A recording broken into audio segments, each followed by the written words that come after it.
Welcome to another episode, Pound for Pound Box Report. Uh, Episode 184. My apologies for starting the show late. We planned to start the show much earlier. It's been really hectic and busy on my end. Again, my apologies for that. I'm your host, Michael. Joining me this week, Gail from Communities Digital News, both from Truth and Facts Boxing, Daniel from The Inscriber. And after a long hiatus, he took some time off, some personal time off. He's back on Pound for Pound Boxing. Join us live from Trinidad. What you need. Good to have you back, brother. Yes, sir. Good to have me back. Let me give the quick rundown. As I always begin with the show, Pound for Pound Box Report, live YouTube show, podcast, and blog discussing all things boxing. The motto is when boxing is good, we will talk about it. When boxing is bad, we will talk about it. Bottom line is, if it concerns boxing, we will talk about it. If you want to find all the information regarding Pound for Pound Boxing Report, blog page is the best place to go to. p4pboxreport.wordpress.com is the link. Check the right of the blog page. You will find links to our pages and channels on G Plus, on Facebook, on YouTube, and Tumblr. Also links where to listen to the show on SoundCloud, iTunes, Google Play Music, Stitcher Radio, Player FM for my UK fans, as well as Mixcloud. Let's get the show started tonight. Starting with ladies first. Gail, look, let's just get right to it. Gennady Golovkin, Canelo Alvarez. Much talk about the bout.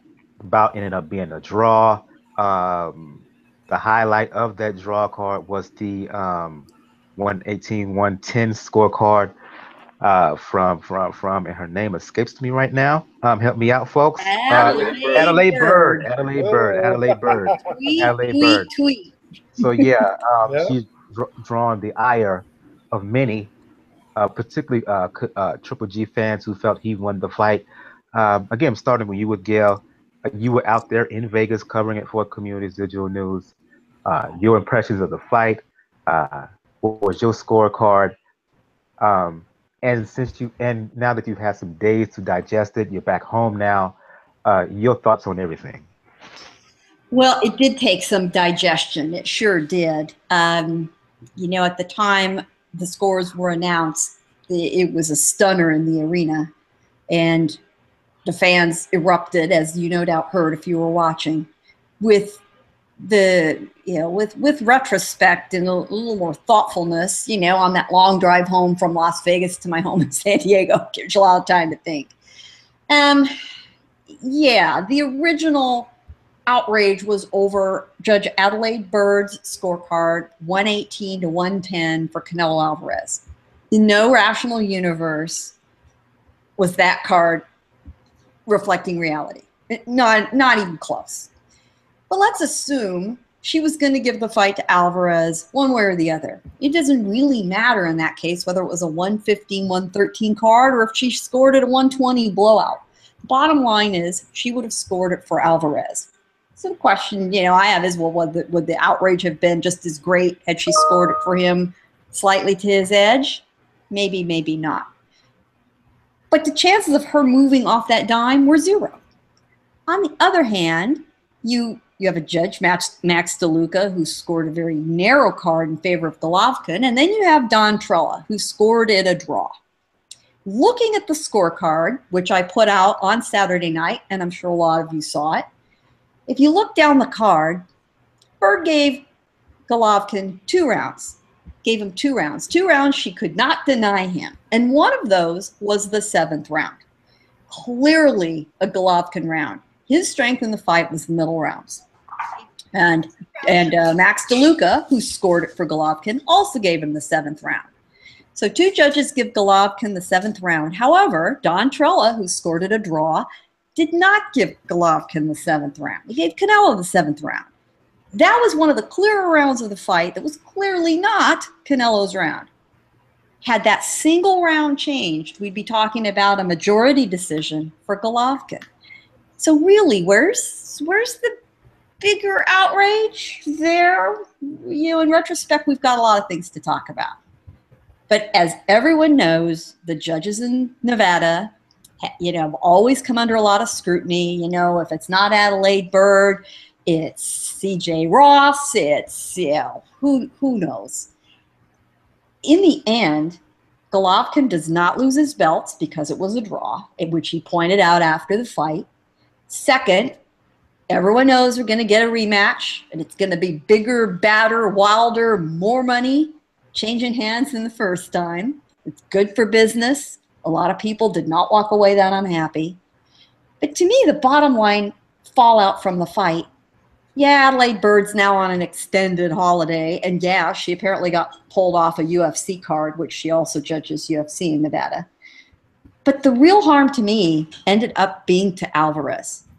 When the fighters were speaking after the fight, and particularly when Canelo said, yeah, I thought I won 7 or 8 rounds, the crowd in the arena, which was absolutely a partisan Canelo Alvarez crowd, clearly a Mexican crowd when it started, cheering for Canelo.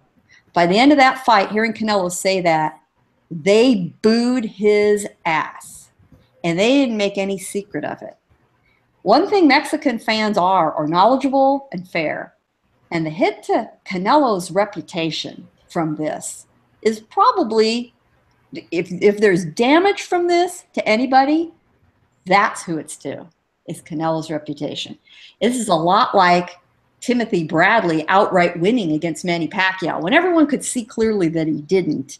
And in the months following the fight, he had some real psychological problems dealing with that and dealing with all the fallout and the negativity from the fans and the community.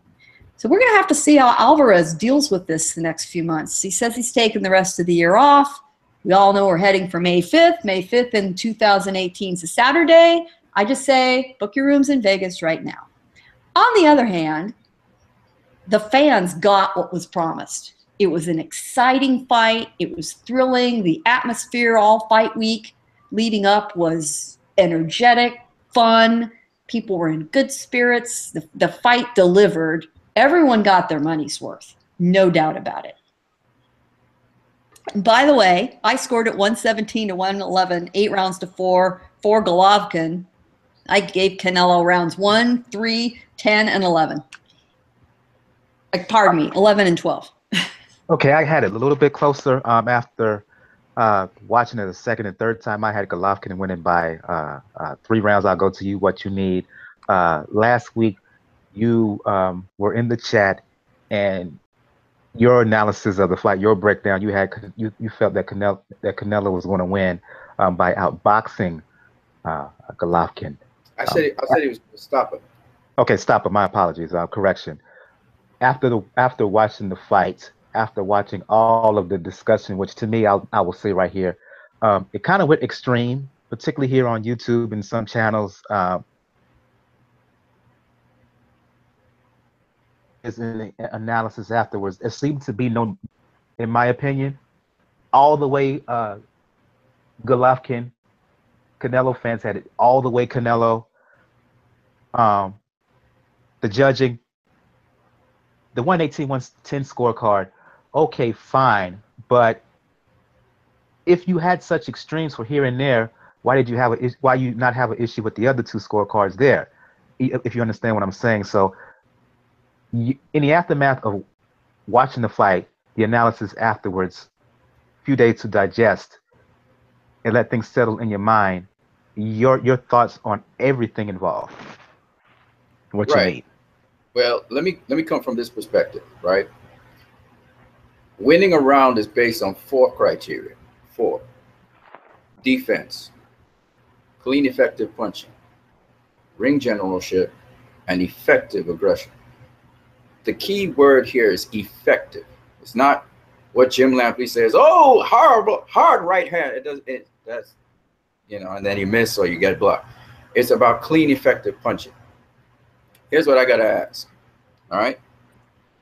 I asked the question, who has been effective in a round? And that's what we're looking at. Who was the person that had the better defense? Who was the person who was controlling the fight, or the ring general? Who was the person who was landing the clean, effective punches throughout the fight? And who was the person who was, when they were aggressive, effective with their aggression? That's the questions I asked. So I didn't have a problem with Adelaide Bird's scorecard because I had the fight 9-3 in the direction, you might say it's extreme, but 9-3 for Canelo. And I did not see the fight live. I watched it. I watched a replay of the fight, or I watched the replay of the fight after, the day after. I actually saw the results, which was a draw, and then I went straight to look for the fight. I found the fight, and I started looking at it, right, with the sound off. I didn't bother with listening with sound. So for me, I saw Canelo win rounds 1-8. However, resoundingly, round 9 was a Golovkin round. Now, all the while this is happening, Golovkin is he's continuously gaining momentum, right? He turned up his aggression, he turned up the pressure, but you do not win rounds off of just turning up pressure, but you're missing a lot of punches and you're not landing a lot of punches. Remember, effective is the key word here. Effective. Canelo, so he was having difficulty finding Canelo. So what I noticed Triple G was doing, very smart, was instead of loading up on punches, because when you load up, you telegraph, he instead decided, I'm just going to probe. And so you'd see him throw the jab and touch Canelo on his forehead, right? Or sometimes touch the gloves. Sometimes he doesn't touch the forehead, it's really the gloves, right? So he used that information and that data to start turning up the volume later on. You see him turn up the juice in round 6. Round 6 was a pivotal round. That was a swing round. Then in round 8, round 7, he had to, you know, get back his wind. And in round 8, he turned back up the juice. And then in round 9, he turned up the juice and he turned it up in 10, 11, and 12. If you look at it, Golovkin increasingly landed more and more power shots, or should I say power jabs, followed by right hands to Canelo, all right, as the fight progressed. But he was trying to figure out Canelo. On Canelo's end, this is what I saw happen. I think the judges agree with me on this. All the judges unanimously gave Canelo the first 2 rounds and the last 3 rounds, if I'm not mistaken. Am I correct? Hello? I can't remember offhand. I I'll have to look at that real quick. Let me pull up the card. I'll tell you in I think so. a second. And I think all the judges unanimously gave Golovkin round 4. Right? If you eliminate Adelaide Bird's scorecard, I believe that Dave Moretti and Trella, they gave Golovkin 6 rounds. And they gave Canelo 5 rounds, and then they couldn't agree on the other round, right? I think the round they couldn't agree on was round 7. So let's go, and I've got this thing pulled up. All 3 judges gave rounds 1 and 2 to Canelo. Yeah. All 3 judges gave 10, 11, and 12. 10, 11, and 12 to Canelo. And all of them gave round 4 to Golovkin. Correct. And then they all started parting company quite a bit. But Dave Moretti and Trella, I think the other judge's name is Trella. That's right, Don Trella. Don Trella, they gave Golovkin 6 rounds. They gave Golovkin rounds 3, 4, 5, and 6. And then they gave him 8 and 9, I think. That is correct. Yep. But he had, if you eliminate Adelaide Bird's card, basically you're looking at 5 rounds to Canelo, 6 rounds to Golovkin. So it's a close fight. It's a close fight. That's what they're basically saying. I had one Triple G on my card. Sorry, round 1. You have round 1. No, I had 1 and 2 to Canelo. Right. Round 3. 4 Golovkin. Right.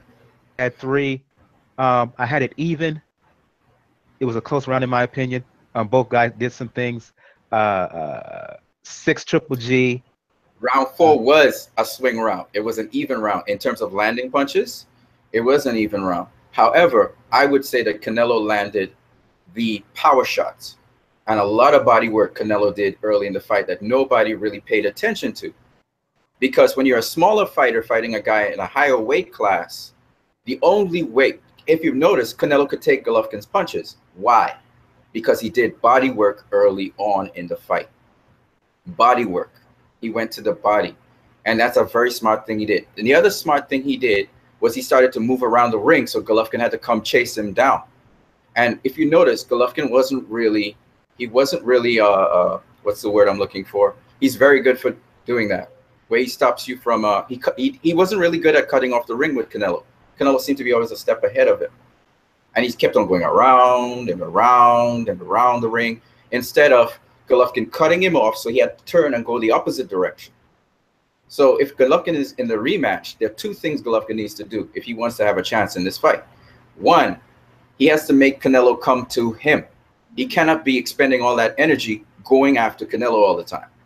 Two, do like Sean Porter. Sean Porter will make you try and find him, and then he launches an attack on you, right? So he has to do something like that. The second thing he needs to do is cut off the ring. That's one thing he wasn't doing in this fight. Canelo was able to still continuously circle the ring when he wanted to circle. He wasn't going to the body either. Not as effective as he should have. He couldn't go to the body for one reason. There are two reasons why. Later on in the fight, from rounds 9 to 12, he went to the body. But he couldn't do it as often as he wanted to for two reasons. One, he's a little too slow for Canelo. Two, Canelo was going to the body. Yep, exactly. exactly. And he did not like those body shots. I can tell you that for a fact. Canelo hits really hard. Okay, Canelo hits hard. Remember, Danny Jacobs, he sort of phased Golovkin a little, and Danny Jacobs is a big middleweight. Canelo, he just appeared on middleweight scene. He's had like he's never had a full-fledged middleweight fight. He had Julio Cesar Chavez Jr., but you know, you can't really call that a middleweight fight per se. You know, this is his first bona fide middleweight fight, and this guy hit Golovkin with stuff. I mean, Golovkin rolled some of those punches, to be honest with you, but still, the shots he was hitting Golovkin, if you notice, Golovkin started to slap with his punches in the 11th and 12th round. That means power. He took power from him. You understand what I'm saying? And that's what you do when you're a smaller fighter. Canelo knew he was a smaller fighter. The very first thing Canelo did in that fight was circle the ring twice, looking at Golovkin. Then he approached him to the center of the ring in round 1. If you were paying attention to the boxing that's going on, because Canelo was boxing Golovkin. Golovkin hardly hit Canelo with flush shots until round 9. That's the round Golovkin took that round. He was the effective aggressor in that round. His jab was working, and he actually was able to land some 1-2s on Canelo. But I thought he hurt Canelo in that round. But no, he didn't hurt him really. Well, they hurt one another. But it's not. Now. You got to give him that. He did buzz him some. Well, he got his attention, right? Yeah, that's what I mean. Yeah, but his power wasn't the power he had in round 1. That's why he didn't stop Canelo. In an all-out war, Golovkin and Canelo, Golovkin will destroy Canelo. Destroy him. But Canelo fought him smart. He went to the body early. And that's, people not giving Canelo credit for what he did in this fight. Canelo did some things that no other boxers can't do. Not even Danny Jacobs did that. Canelo kept his composure throughout the fight. Yes, he was a little bit tired because he's not used to moving his legs like that, right? Canelo still has to do some more conditioning in his, he needs to what we call foot drills. So he'll be a little sharper and you get more power in his leverage and his punches. But up to the 12th round, remember Danny Jacobs collapsed at the end of the fight? Danny Jacobs collapsed at the end of the fight with Golovkin. Canelo didn't collapse. In fact, Canelo wasn't breathing that hard. It was Golovkin, if you were paying attention, who was breathing hard through his mouth. Because Canelo's what Canelo's plan was to wear down Golovkin, wear him down, wear him down, wear him down, you know, make him work. You got to work hard to come at me. Work hard to come at me, right? So he's making him expend energy. And then the next thing he does, after Golovkin throws every single flurry Golovkin throws, where does Canelo go? Straight to the body. Straight to the body. Every single time. And Golovkin backs off. He bounces, and then he comes again. He sucks it up. Golovkin is mentally, that guy is on another plane. He sucks it up, and he just keeps coming, you know? But he needs to be a little smarter, and don't just go at a guy. Sometimes goad him in. Canelo's running. He's running into every single trap Canelo sets for him. That's why he lands all these uppercuts and body shots, because Golovkin just walks straight into the trap. You know, so Canelo, when Canelo said, "I thought I won 8 rounds, at least 8 rounds," he knew what he was saying, because he was basically Floyd Mayweather in there. That's a Floyd Mayweather fight. I'm surprised they didn't give him the credit for what Floyd usually does. If this was Floyd versus Golovkin, they give Floyd 10-2, 9-3, 8-4. Oh yeah, easy. But it's not Floyd, and that's the thing that bothers me. Interesting. He basically fought him like how Floyd would fight him. Interesting opinion here. Polar opposites between Gail and what you need. I'm going to you, Bo, and then you, Daniel. Like I said, I had it Golovkin in a closer fight. What you need had it about a much larger margin for Canelo. But it could have been 7-5, 6-6, or 7-5 for Golovkin the other way. It could have. Yeah, I had 7-4-1 was my call. I'm just saying the range could be wide depending on what you like. If you like the aggressor, right, in the fight, then the swing rounds, because they were swing rounds. It was 4, 6, 8, and then 11 was a swing round as well. Right, round 10 was a Canelo round, but Golovkin was coming for him, boy. That boy was coming.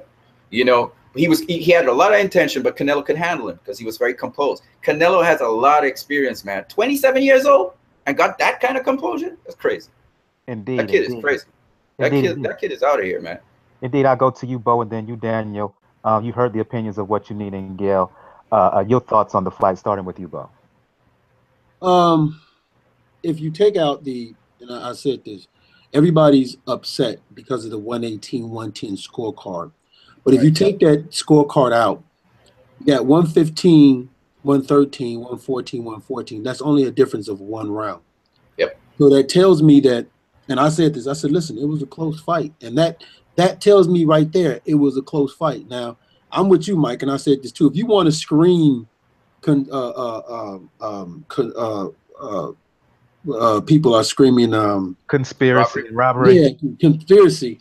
Then they're screaming that only because of the 1 scorecard. Because if that's the case, why nobody ever mentions the other 2 scorecards? If you're telling me, like those who felt that Golovkin, I've talked to people that felt that they thought Golovkin won 10-2. I said, okay, well the scorecards don't reflect that. But yeah, in short, Bo, excuse me for interrupting. Like I said, if you think Canelo won all the way, why aren't you mad at the 1 and 2 point scorecards? Conversely, if you feel that Triple G won all the way, don't just be mad at the 118, 110 scorecard. Be mad at all the scorecards if you think that Triple G won this by a blowout. Absolutely right. The guy you want to talk to is Don Trella.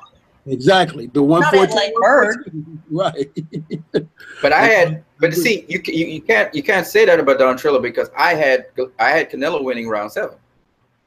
And I could give you my reasons why. So maybe how Don Trella judges fights, like Adelaide Beard, she always scores fights wide, basically. She gets the right person, but she always scores it wide, okay? And that's because if you listen to the interview with Adelaide Beard, she says she looks at all the criteria, and she looks at unless it's really a neck-and-neck fight, she looks at all the criteria, and she looks at who's in. So that's her way of judging things. It's not a fraud. It's not Oscar bought her out. It's none of that stuff happened. That's the way she judges fights. You know, and I guess you have to know how, what's his name, Don Trella?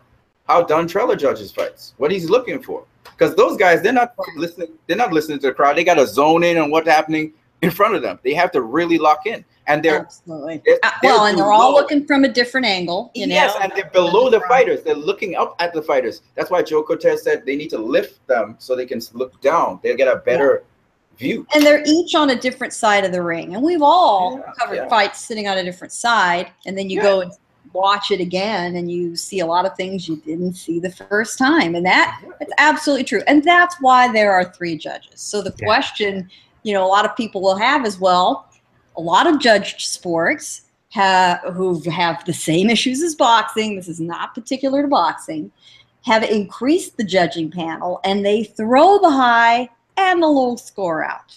Should boxing start thinking about that? 5 judges, high score, low score. In this case, it would be the most extreme scores, perhaps in either direction, get thrown out. Yeah, so that's a way to solve it. Yeah, let's get back to Bo and his breakdown of the fight. Yeah, but so anyway, like, and I say this sometimes, and this is speaking as a former, as someone who fought in the amateurs. Sometimes fighters can be victims of their own success also. Golovkin is known for, if he gets you on the rope, he runs you down.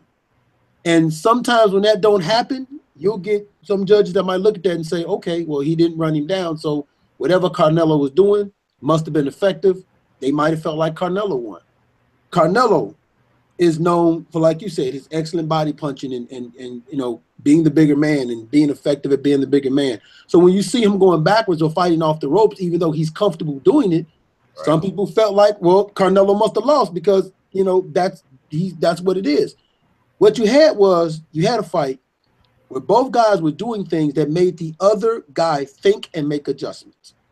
And anytime that happens, the hype of one guy's going to get knocked out or what we're used to seeing, it's just not going to be there because you're getting two guys. Like Canelo's counterpunching was making Gennady Golovkin hesitant sometimes. That's why Golovkin didn't start coming on to the second half. Golovkin being able to take the shots and coming forward, like you said, and being on Canelo made Canelo stop back and move a little bit more. That's why it looks like Golovkin was being more effective. So, in short, for me, because, you know, I mean, people have been talking about it all week, and we can quarterback on this all the time. In short, for me, my thing is, whatever the scorecards were, it shouldn't take away from how great of a fight it was. Because I saw Canelo Alvarez do things I didn't think he could do, and I saw Golovkin do things I didn't think he could do. They both made each other raise their game. They both made each other do something outside of the envelope. We saw that Canelo Alvarez could take Gennady Golovkin shots, and I agree with you, Mike. There was a couple of times that I think when there was one time in particular, I remember when he hit Canelo, and his head rose up like, woo, I didn't like that. And then there was one time when Canelo hit Gennady Golovkin, he took it, but you can definitely see that when he took Golovkin, and, you know, Golovkin, you know, had that same thing, like, okay, I'm not just going to try to rush in there like that no more because that I caught that uppercut. But it was a fight where both guys raised their game. It was a great fight. It lived up to the expectations of the type of fight we wanted to have. And that's what I want people to take at the end of the day.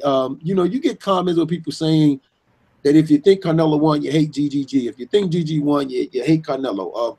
Eastern European fighters can't get no decision here in America. I mean, it's the comments are crazy. It was a good spirited fight. Can't we just enjoy what these two men got in the ring and gave us? And I agree. I had it a draw. I had it 114, but there was at least 3 rounds that had question marks by. That could have went either way. It could have went to Canelo. It could have went to Golovkin because they were close round. It all depends on who you thought was effective based off what you like.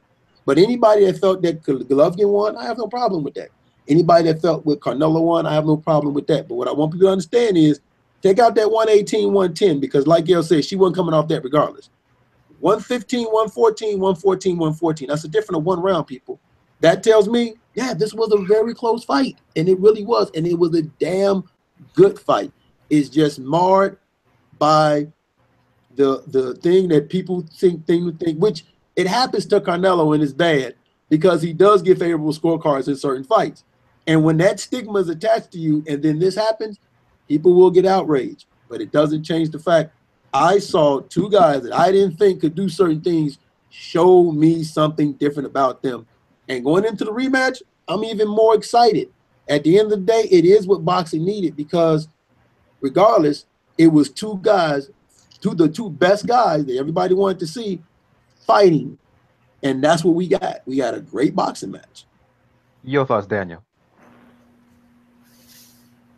I'm kind of glad that we did have a few days to digest how this fight went, not just have a show immediately afterwards because, like you pointed out yesterday on my show, Michael, the emotions were pretty high almost immediately after this fight. But looking at it, I'm with Bo. It's a draw, mainly because there's certain things you can notice that to the common person, okay, it looks like when the first 3 times, I'll give you the first 3 times Golovkin got Canelo to the ropes. If all you're thinking is, oh, Golovkin got into the ropes, he's the aggressor, Right. he must be winning the round.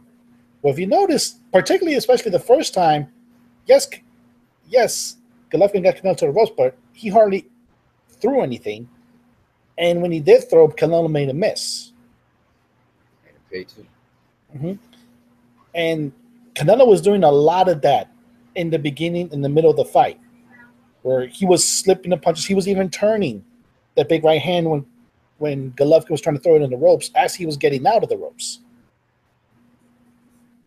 The problem is going to be, though, is Canelo hit his trademark spent gas period around the 7th or 8th round, where he looked really tired. And that changes the minds of a lot of people. We're like, oh, he's tired, or he's beat up by Golovkin, he's going to try to run. But he's pretty much kept doing the same thing he was doing throughout the fight. The only thing difference was Golovkin was starting to time him a little bit better, starting to land overhand right a little bit better. But at the same time, Canelo was still making him miss some of the punches. 500. Mm-hmm. So it had to show a little bit of answer. But the way people can look at it, and the reason I understand it is people saying that Golovkin's problem is, I think, yeah, it was pointed out. But you need pointed it out. Canelo used Floyd's tactics in a way. Yep. And when it comes to a Mexican fighter, unfortunately, at this day and age, the last person you want to be compared to is Floyd Mayweather. So when he starts doing that, it starts putting a bad taste in people's mouth, because people did expect Vasquez Marquez at this fight. They expected Barrera Morales at this fight. How they expected Hagler Hearns out of this fight. But it's two guys that complemented each other. Golovkin moves forward. Canelo is a better counterpuncher. So flowed a little bit better into their styles. It did answer some questions, though. It did answer the question that, unfortunately, I've had with Golovkin. I think he's become too much of a headhunter.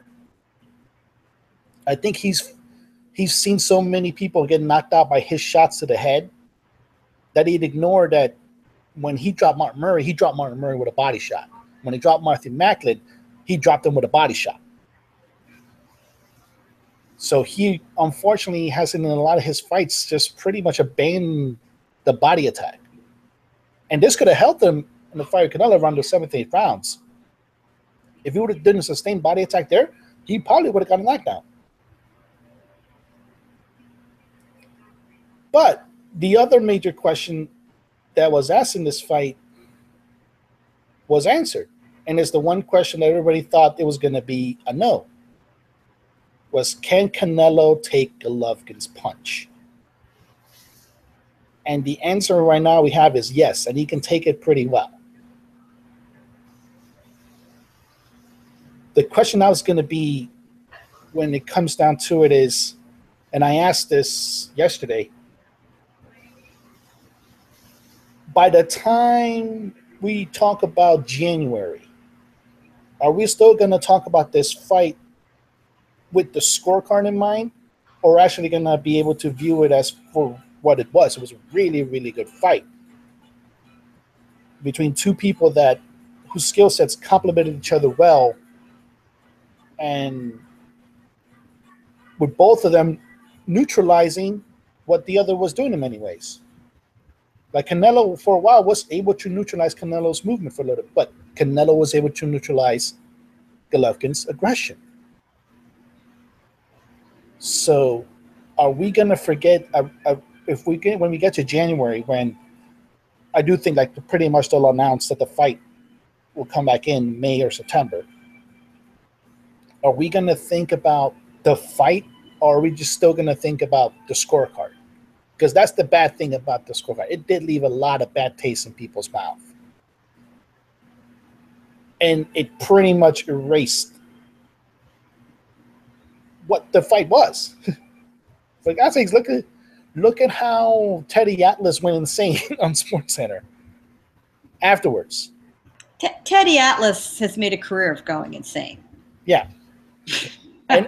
And he has, like I said, he's gone back in his crusade of a national commission, even though... I mean, yeah, look, his head, figuratively, not literally, but figuratively exploded in the post-fight with him and Stephen A. And that's what I mean by, and I think that's what Bo is talking about, how folks are getting too emotionally invested in this fight. Teddy's Teddy. I mean, he did the same thing with Horn and Pacquiao. He's done it in other fights. So you can expect that. But when you have others, be it on social media or television, acting the same way, who really don't act that way in general, and when you hear the comments given to whether it's Adelaide Bird's scorecard or the fight itself or Canelo and Triple G and whatever, look, I mean, it became borderline ridiculous. Yeah,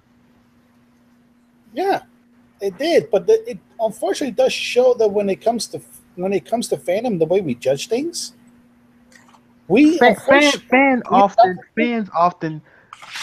fan often means is a short word for fanatic, and it proved that in the aftermath of this fight, it was a lot of opinions and that became not just fans, it became fanatical. Yeah, there's that aspect. I just want to say that it's okay to be a fan, but I always think that reason and logic should govern somebody. So when you just kind of leave reason and logic, just throw it out the window, that's what bothers me. Like, if you have reasons for what you say, I'm cool with that. But I mean, that's the problem.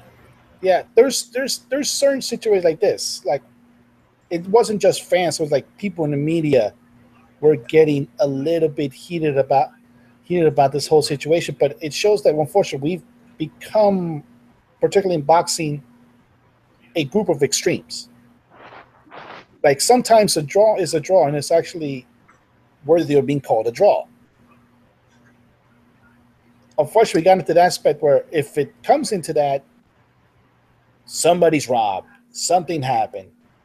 It can't just be that the fight was good enough and both guys neutralized each other enough where no one guy could dominate the entire fight. That's what happened this evening. Like, the beginning of the fight, Canelo looked really great. He hit his skids in the 7th, 8th round. It's pretty much become a trademark at this point for Canelo to hit the skids around the 7th, 8th round. But rounds 10, 11, and 12, he came back on. And he came back on pretty good. He turned well. on the juice, yeah. But Golovkin pushed him to do that. Yeah, so why can it's going to be the question, why can't we just enjoy the fact that these two guys really brought out the best in each other, and wherever the rematch is going to be, you better get your tickets. Well, I'll tell you this, having been there in the arena, other than the booze raining down on Canelo when he said he thought he won 7 or 8 rounds, I didn't hear a single person walking out or walking on the strip or in the hotels for the hours after the fight who felt like they hadn't had a great time and gotten their money's worth. I didn't hear anybody say, wow, I wish I hadn't bought that pay-per-view. Wow, I wish I hadn't come here. No, we heard none of that. So to everyone's point, which is absolutely well taken, did people feel like they got their boxing entertainment dollar, the value for it? Hell yes, they did. Absolutely. Are they going to look forward to the next fight? Oh, you bet they are. And they've told all their friends about it who didn't see it, and they're all going to be buying the pay-per-view next time. So as far as the success of the fight, I do think most people, regardless of who you feel won or scorecards, says this is the kind of athletic action in the ring boxing needed. We really got what we were promised. No question about that. This fight reminds me of Julio Cesar Chavez versus Jose Luis Ramirez. That bugger could take a punch. Yeah, well, wait a minute. Explain in terms of what Ramirez could take in terms of punishment or whatnot, or what? Ramirez just kept coming. He didn't stop. Yeah. He kept coming. You know, but Well, Chavez outboxed him, right? Everybody know that. And to the point in the chat room, for those of you who can't see that, Bo made the point, which was the big question I had before the fight, and a lot of people. For all of Golovkin's skills, the one question we didn't know the answer to was, can he really take a hard shot? You know, can he take a punch?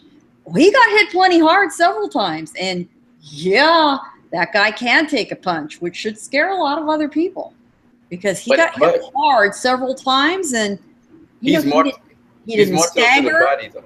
Yeah, he did. He does. Why?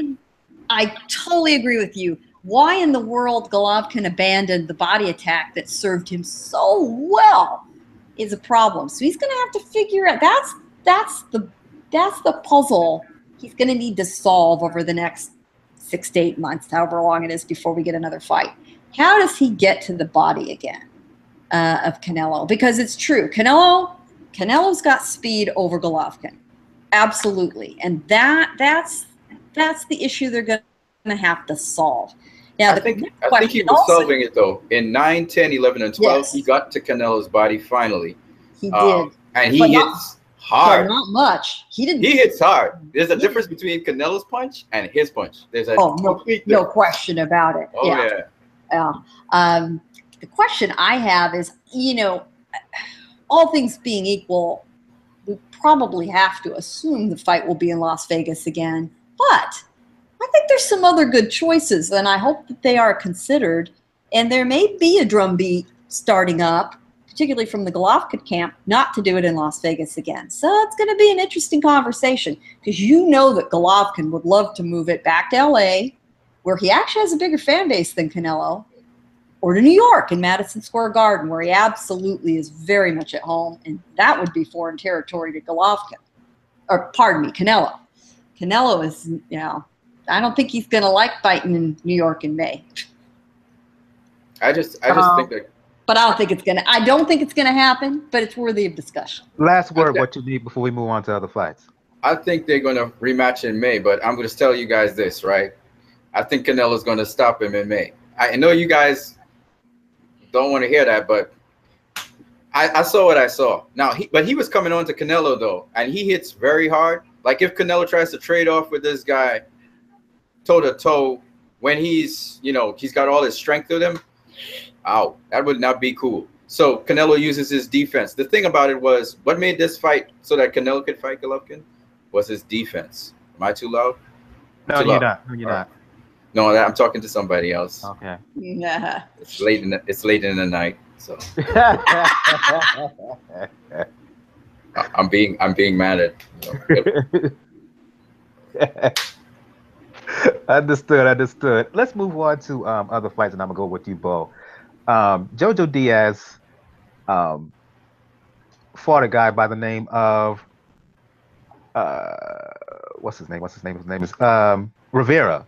A late substitute for Jorge Lara, who I thought was going to give him a really good fight. Matter of fact, before I felt Jorge Lara would beat him, it made no sense to me that Golden Boy would put Diaz in with such a tough opponent. But Lara pulled out with a back injury. He fought Rivera. Rivera gave him a fight early on, but you can tell over time as the rounds went along, JoJo Diaz won. Not as much talk about the fight, the win itself, but I want to talk about the win. Looking forward towards a possible fight with one of the belt holders at 126. Diaz, I believe, is #1 ranked by the WBC. I'm watching this fight, Bo. I'm thinking, okay, he's doing well against Rivera, but I didn't see anything that would make me say he would beat, let's just say, a Gary Russell Jr. who has a WBC belt. I didn't see anything that let me say that he could beat a Santa Cruz or maybe even a Mars. In short, Bo, I didn't see anything that says that JoJo Diaz is close to being elite at 126 pounds. Yeah, and you would be correct in that assumption. I watched that fight, and I said to myself, Jorge Lada is kicking the shit out of himself right about now. I'm saying, man was Diaz, Team Diaz lucky. Man, are they lucky? Yeah, but he's kicking the crap out of himself right now. But in all fairness, though, look, JoJo Diaz did what he was supposed to do. And you know, once he saw the other guy wearing down, he turned it up. He put his skills display, and he just, you know, he put it out there, and he went after the guy once he realized that, hey, okay, this guy is, you know, he didn't, you know, pretty much show me he didn't play his last spade card. So, you know, that's it. But I want to say this, though. It's not just Gary Russell, even, because I think the person that won this fight was going to be fighting Gary Russell. It's not Gary Russell. I could see JoJo Diaz having trouble with a lot of guys at that 126-pound division, because he's not the swiftest of feet. He's not the fastest of hand. Like you said, I don't know what it is. Sometimes he gets off to a slow start. And he picks it up. I think you know, JoJo Diaz reminds me of a guy that while doing the fight, it takes him a few rounds to get his confidence going. He don't naturally seem to come in the fight confident. It takes him a few rounds to get successful, to get his confidence going. And when you start fighting the elite level guys, or the guys, you know, the Shelbys, the Selbys, the Gary Russells, and all them guys, you got to come in that ring with that mindset. You can't try to build it over time, because those kind of guys see that, and they come out and they will blow you away. So I just don't think if he's gonna fight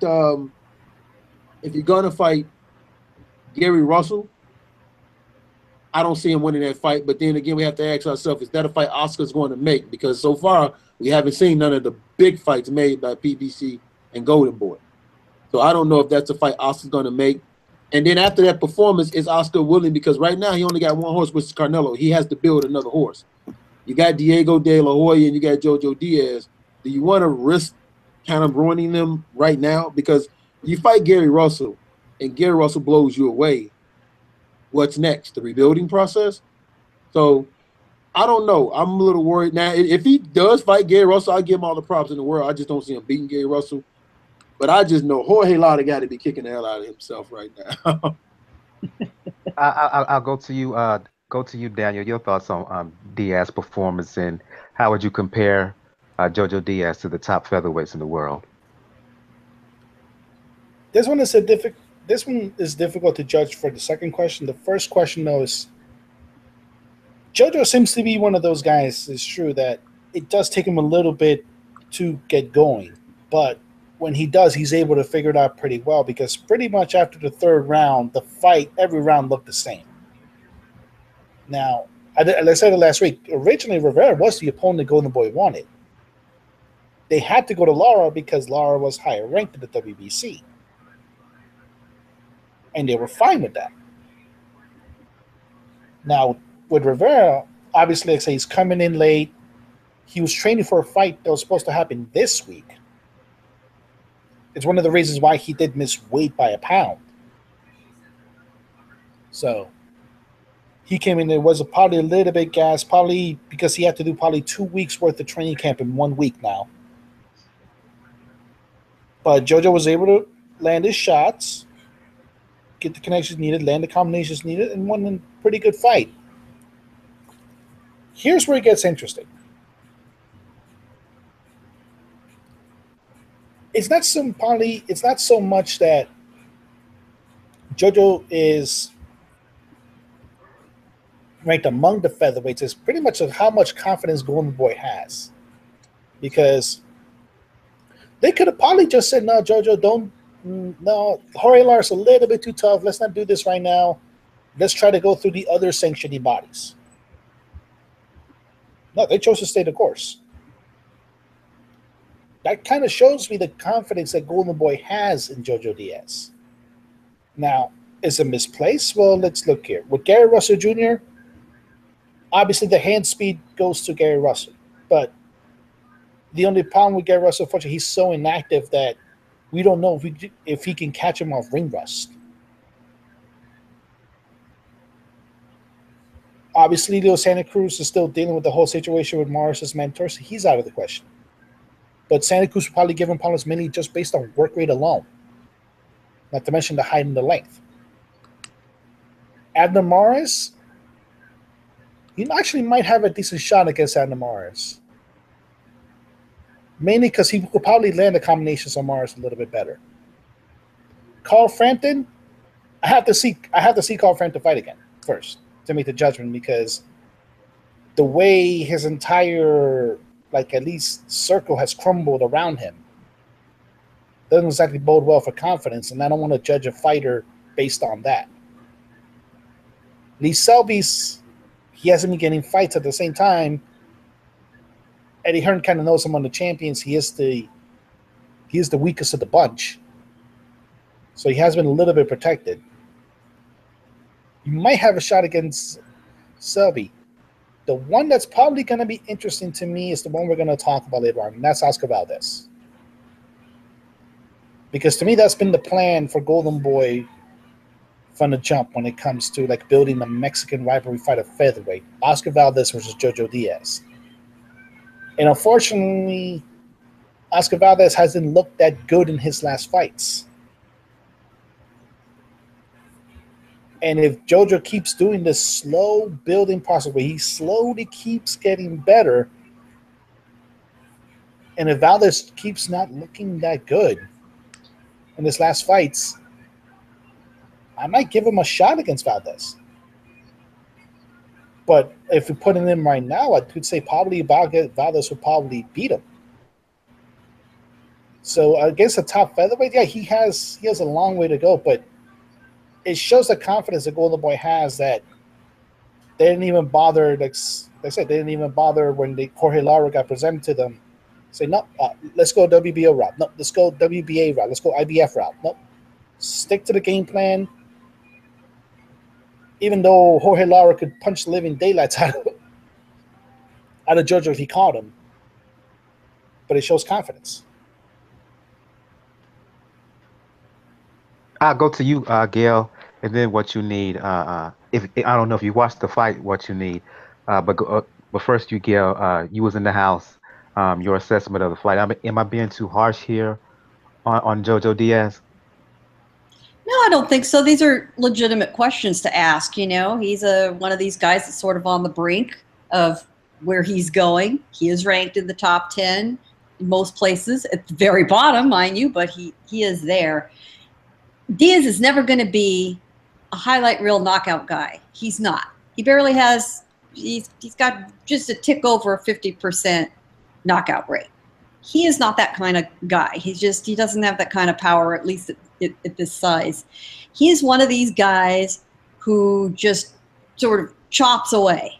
If he's got an asset, right, in the ring, frankly, it's patience. He's a very cool customer. He just sort of keeps coming at you. He just delivers sort of these chopping punches. He does do solid body work, if not, sort of inspiring. It's solid. It keeps coming. He walks down to his opponents. So he's just very workmanlike. I'm sure Oscar would love a guy who's a little more flashy, frankly, a little more exciting to watch. But JoJo's a pretty smart guy in the ring. He uses what he's got, and if we could all do that, we'd be very successful at whatever it was. He doesn't try to do anything he's not. But one thing that kid has got, just, out of his pores, if you think Oscar's confident about JoJo, ask JoJo about JoJo. That kid oozes confidence about himself. He has no doubts. He comes right at you. He loves the sport. He's still super enthusiastic. He's still one of those kids that's just excited to be there. His camp just firmly believe that he can do it. So can he take Russell? Well, if he's smart and he's patient and Russell is rusty, yeah, maybe so. He has a similar question mark as Canelo did before he fought Golovkin. Can he take a really hard shot? Apparently Oscar thinks he can, but below Canelo, pardon me, Oscar has got to develop the farm team. I mean, he's trying. He is looking for that next superstar. The real star on Oscar's roster coming up is still a little young, and that's Ryan Garcia of Victorville, who fought on the Friday night card, but if you blinked, you missed it because it was a 30-second fight. He's that good, but he's only 19, so Oscar's got to give him a little more time. So he's got to rely on JoJo and his cousin, Diego, who had a very solid fight on the undercard. Unfortunately, they're just not the kind of guys that capture the fans' imagination. They're not exciting. They're not thrill-a-minute highlight reel guys. So while they may keep winning, they're not going to carry Golden Boy. Not yet. But is he ready for Russell? He's probably more ready for Russell than he is for Lara. And the other intangible there, which bears mentioning, which has nothing to do with the fight, Canelo did his best to piss off the WBC in this last fight. He blew them off, and they're pretty angry at him. Oscar cannot afford to have the WBC mad at him. So I think in a lot of ways, this was a fight he wanted to make the WBC happy, by handing him, throwing him a bone after Canelo dissed him the way he did.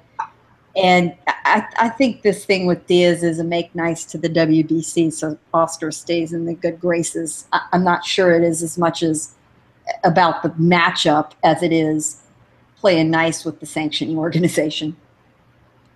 I'll go to you what you need. I don't know if you saw the fight. If not, your assessment of JoJo Diaz, a fighter, and how would you compare him to the rest of the fighters, particularly the top fighters at 126 pounds? I just saw pieces of the fight. He was basically walking the guy down most of the time, and sometimes they kind of fight on the inside, sort of.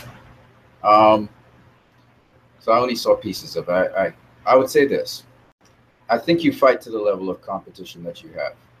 Guillermo Rigondeaux didn't look so great against one fighter, and another fighter, he just lit up the guy and took him out of it. So there's that.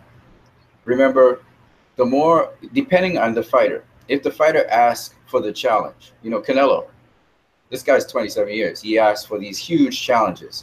And two things could happen. You could either get drowned by the challenge or you could become better. So if the kid's asking for a step up, Oscar, that's how Oscar came up. He came up matched hard from the get-go. So I don't see Oscar having a problem matching him up with Gary Russell Jr. He'll either learn experience or he'll get broken. One or two things, right? And the key to that is to prep yourself for that. If you want it, of course the matchmakers have to decide what's happening. So he fought this guy who's a quick replacement. Quick replacements mean you have to adjust to whatever is there, right? What's in front of you. He did an okay job, in my opinion. It looked a bit one-sided, so I'm cool. He's a boxer. He's a smart boxer. He's sharp. I like him. He has still a lot of things to learn. Technically, I'm thinking how he moves in the ring. That is not so much as throwing punches and that kind of thing. So I think he's growing and developing as a fighter. If they want to carry him along a little slower, which is my suggestion, all the better. But if he wants to sort of speed it, fast track, it's up to him. It's up to them. It's up to him. I'm not gonna judge him on that. But to me, the fight was okay. It was okay. Hold on. Go ahead, Bo. I gotta say something. Two things.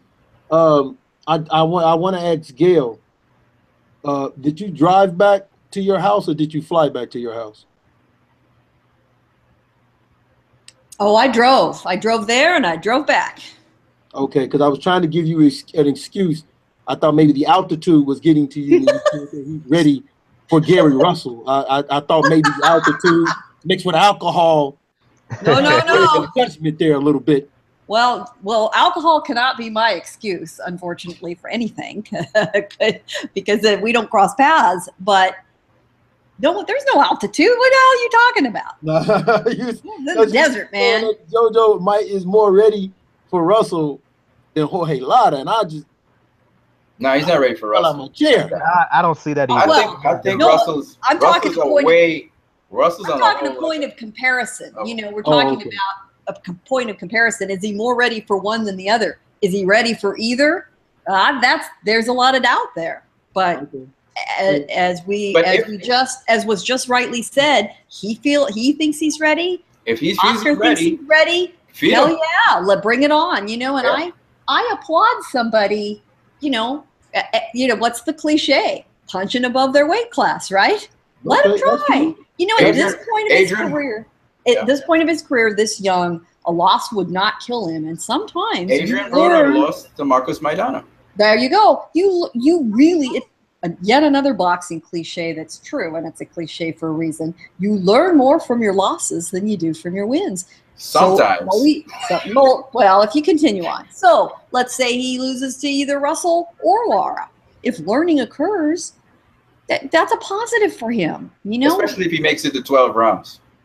Exactly. He's a young guy, and if this maybe takes a little bit of the, starch out of him, and he bears down, and he discovers his weaknesses because they're put in front of his face. Mm-hmm. Good for him. Boxing, as we've end very badly though. My problem. I don't think it's going to be that bad. He's not. Gary Russell Jr. But it's a Gary Russell Jr. though that's coming off of how long of a layoff? Yes, exactly. That's a killer though. That's a killer. I'm just saying. Oh no, we know that. He'll be tough. He'll be tough, but JoJo is not. He could knock you out and mess up you bad, real bad. JoJo is never going to produce a thriller, but one thing JoJo is smart, and he is very, very patient. He is smart. That's the greatest asset he has. Honestly, is that ring maturity, and I think it serves you well when you're up against someone that tough. So and I just want to say, I say go for it. All right, and I just want to say to what you need. Somebody probably didn't tell him. But Viva la Cuba, don't say nothing bad. Don't say nothing bad. I had to turn my camera on for this. Yeah, bad about what? About Rigo. About Rigo. What did I say about Rigo? Don't say nothing bad about Rigo. What did I say bad about Rigo? You said he fights the level of his competition. No. He looks great in every fight. No. He did look bad. Well, for the casuals, he looked very bad against the Filipino dude. Because they said he was backing up and he didn't knock out the guy and stuff like that. Okay. You got to understand what you need. Bo is Cuban. Oh, he's Cuban. Yeah. Cool. So Bo is Cuban, nice. So he's a little sensitive about Cuban fighters. Maybe with the exception of Erislandy Lara, given who's Lara's fighting next. Yeah. Oh, and don't mention Gamboa. Oh, sorry. A lot of. Gamboa is my boy though. Gamboa is Lara's not a Cuban fighter. Lara defected to Cuba from Puerto Rico. But Lara's good though. Lara's very, very good. He is, but that Gausha fight is unacceptable. Yeah. Which fight is that? He's fighting Terrell Gausha. That's unacceptable. Who's that? Who's Terrell Gausha? That's pretty point. Much. There we go. That's my point. That's how it is. Yeah. Now, actually, that's the point. Actually, I just thought about this. This race is a pretty interesting dynamic. Like we mentioned that. Yeah, Golden Boy and Heyman have gotten together to do fights. I think this is the first time in a while that a Golden Boy fighter is now mandatory for a Heyman fighter. Oh, cool. Are we going to see Al Heyman throw Gary Russell Jr. to HBO? Or do you think he's going to try to take JoJo Diaz to the PBC? Interesting. Oh no! I mean, they worked Danny Jacobs and GGG. They went to HBO. I don't know what's gonna happen. That'll be interesting. Indeed. This last little fight here we're going to talk about. I'm just going to let anybody who wants to chime in do so, because I look, Golovkin, Canelo, really good. JoJo Diaz, this fight with Billy Joe Saunders and Willie Monroe, 2 thumbs down and maybe a middle finger as well.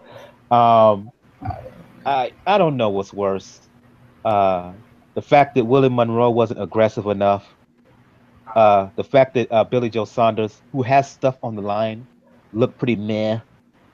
Or the fact of what his son did to Saunders' son did to Willie Monroe at the weigh-in. Anybody, yeah, anybody who wants to chime in, please do, because I want to keep this conversation about this fight as short as possible, because you did nothing for me, nothing at all. You got to throw it all to Daniel. I am saying nothing. Okay, right. Yeah. I'm gonna keep it short as possible. We had a Ho versus a Ho, Billy Ho versus Willie Monroe, because Willie Monroe showed up and he had no fight in him at all. He has, I said it before, he has no dog in him. And that's his biggest problem, is that man has no dog. To be a fighter, you need three things. You need determination, you need will, you need ability. But to be a successful fighter, you need a fucking mean streak. That's what you need. And Willie Monroe don't have it. I'm sorry, he don't have it. I mean, if this is how you're gonna fight, a guy talks this kind of Billy Ho Saunders talks shit to you, and you let him do that to you. So I mean, on GP alone, Willie Monroe doesn't have a mean streak. He doesn't. In fact, Billy Saunders psyched him out a long time. He saw he was a quitter when he quit against GGG. So it's tough, man. Yeah, but what I was kind of angry about was Billy Joe Saunders didn't finish this guy. Right. He had him to finish him, and he didn't finish him. That's what bothered me. Well, you talk about all the stuff. You talk about He talks about, well, he wants this fighter, he wants that fighter, he won Triple G Canelo beforehand. All the stuff on the line, and you perform like that? Well, we'll break it down in the fight in this way, because it's Billy Ho. So I'm not going to demean him and call him that, but still, I can understand the sentiment. Yeah, no, he's earned that nickname until he proves otherwise. He's almost Terry Flanagan level with me right now. So he got skills though, but he looked one-dimensional. He was just trying to double the jab and then throw the overhand left, double the jab and throw the overhand left, and he kind of got monotonous. It's two counter punchers that were expecting the other guy to lead. Yep. You pretty much have to picture that. It's two counter punchers that were expecting the other guy to lead. Saunders led for the most part because he had the faster hands. But he wouldn't finish up. He just smothered himself against the ropes. He smothered himself, and then in the 11th or 12th rounds, when it was way too late, because you are already in the UK, so it was too late for Monroe, and he actually started going. Like you should have done this 11 rounds ago. But ultimately, it's a boring fight. It doesn't do anything for either guy. Okay, for Willie Monroe, okay, you know he's probably now a second-tier contender in the middleweight division right now. For Saunders, he's still holding the belt hostage. And after this performance, all you can say is, first of all, that at least it was somewhat better than Akabov.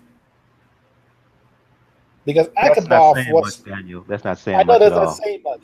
That Akabov performance was almost a crime against humanity.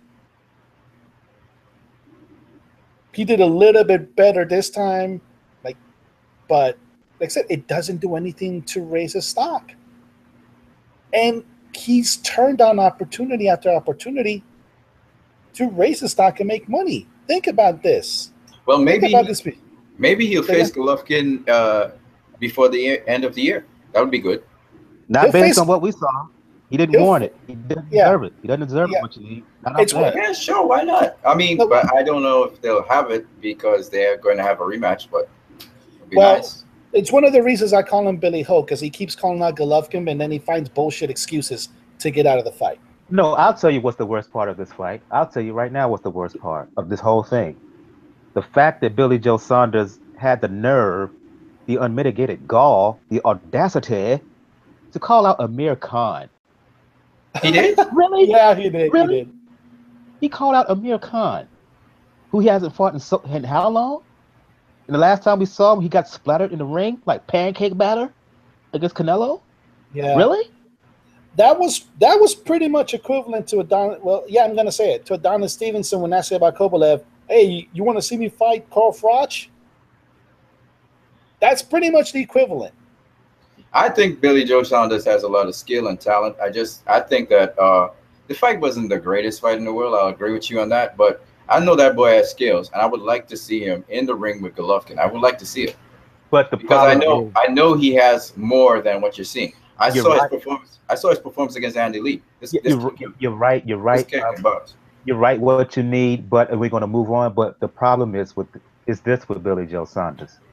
You can't trust him based off of last performances, based off of the fact that he refuses to stay in shape in between fights. Notice when he goes to camps for fights, he spends more time getting the weight off, cutting fat than he does preparing for his opponents. Fighters like that, in spite of their skills, you can't trust them because there's a lack of discipline there. You know, Mike, I just want to add one thing. I think because he spends most training camp cutting weight, it takes away from his ability to work on the skill. Valid point. Valid point. Valid point. Let's move on here and get to some news. A lot of news really in the past couple of days. I want to start off on a bit of a sad note, marking the passing of the Raging Bull, Jake LaMotta, who passed away yesterday at age 95. Folks know him from the movie Raging Bull. Folks know him from the 6 fights with Sugar Ray Robinson. Gave the great Sugar Ray Robinson the greatest fighter of all time, in my opinion. His first defeat. The good things, and there's also some bad things because let's face it. I begin the show by saying when boxing is good, we will talk about it. When it's bad, we will talk about it. There was association between Jake LaMotta and the mob, in which he tanked a fight on purpose, mob influenced. So I just want to just leave it here for anybody on the panel who wants to talk about the life and legacy of Jake LaMotta, the fighter, good, bad, and ugly. That was him in total. Please speak on him. This is a touchy one because I always bring up Jake LaMotta when people want to tell me about Floyd and the things that he's done outside the ring. I always bring up Jake LaMotta because I'm like, if he has a very checkered past. I think I know where you're going, specifically the issue of putting hands on women. putting hands on women. He had sex with a minor, like you said, mob connection. So he had a checkered past. But at the end of the day, should it take away what he did in the ring? That's the thing. And I often say, like, whenever people bring up Floyd, I'm like, listen, I might not like Floyd outside the ring, right? But the Floyd that I like is the Floyd inside the ring. And the same thing here with Jake LaMotta. The Jake LaMotta that I like, I appreciate and watch, was the Jake LaMotta in the ring. I mean, this was a hard-nosed cat that came at you. He was gritty. He was grimy. I mean, he was relentless. Like they said, the nickname fit, Raging Bull. Now, what he did outside the ring, God will judge him for that. That's that. I try not to do that because I myself have, up until my daughter came, I had a very checkered past. But, I listen, whenever anybody passed away, regardless of how they live, we don't know the man's whole life. We wasn't with him 24 hours. We don't know what the things that happened that led him to what he do. But what we do know is inside that ring, you can't take away what Jake LaMotta did and what he stood for in that ring and the testament to his toughness. So I will respect the fighter I saw in the ring, and I will reserve my opinions and everything for the fighter that he was outside the ring because, again, I try not to judge everybody, but you can't judge one particular fighter or pick certain fighters to judge how they was outside the ring without looking at them all. Because even my favorite fighter, Marvin Hagler, he wasn't that great. Sugar Ray Leonard had his issues. Aaron Pryor had his issues. I mean, I can go down the list. Mike Tyson, there's a list of them. So since we love the sport of boxing, I'll admire Jake LaMotta and what he meant for boxing in that ring. For anybody else who have any comments, please.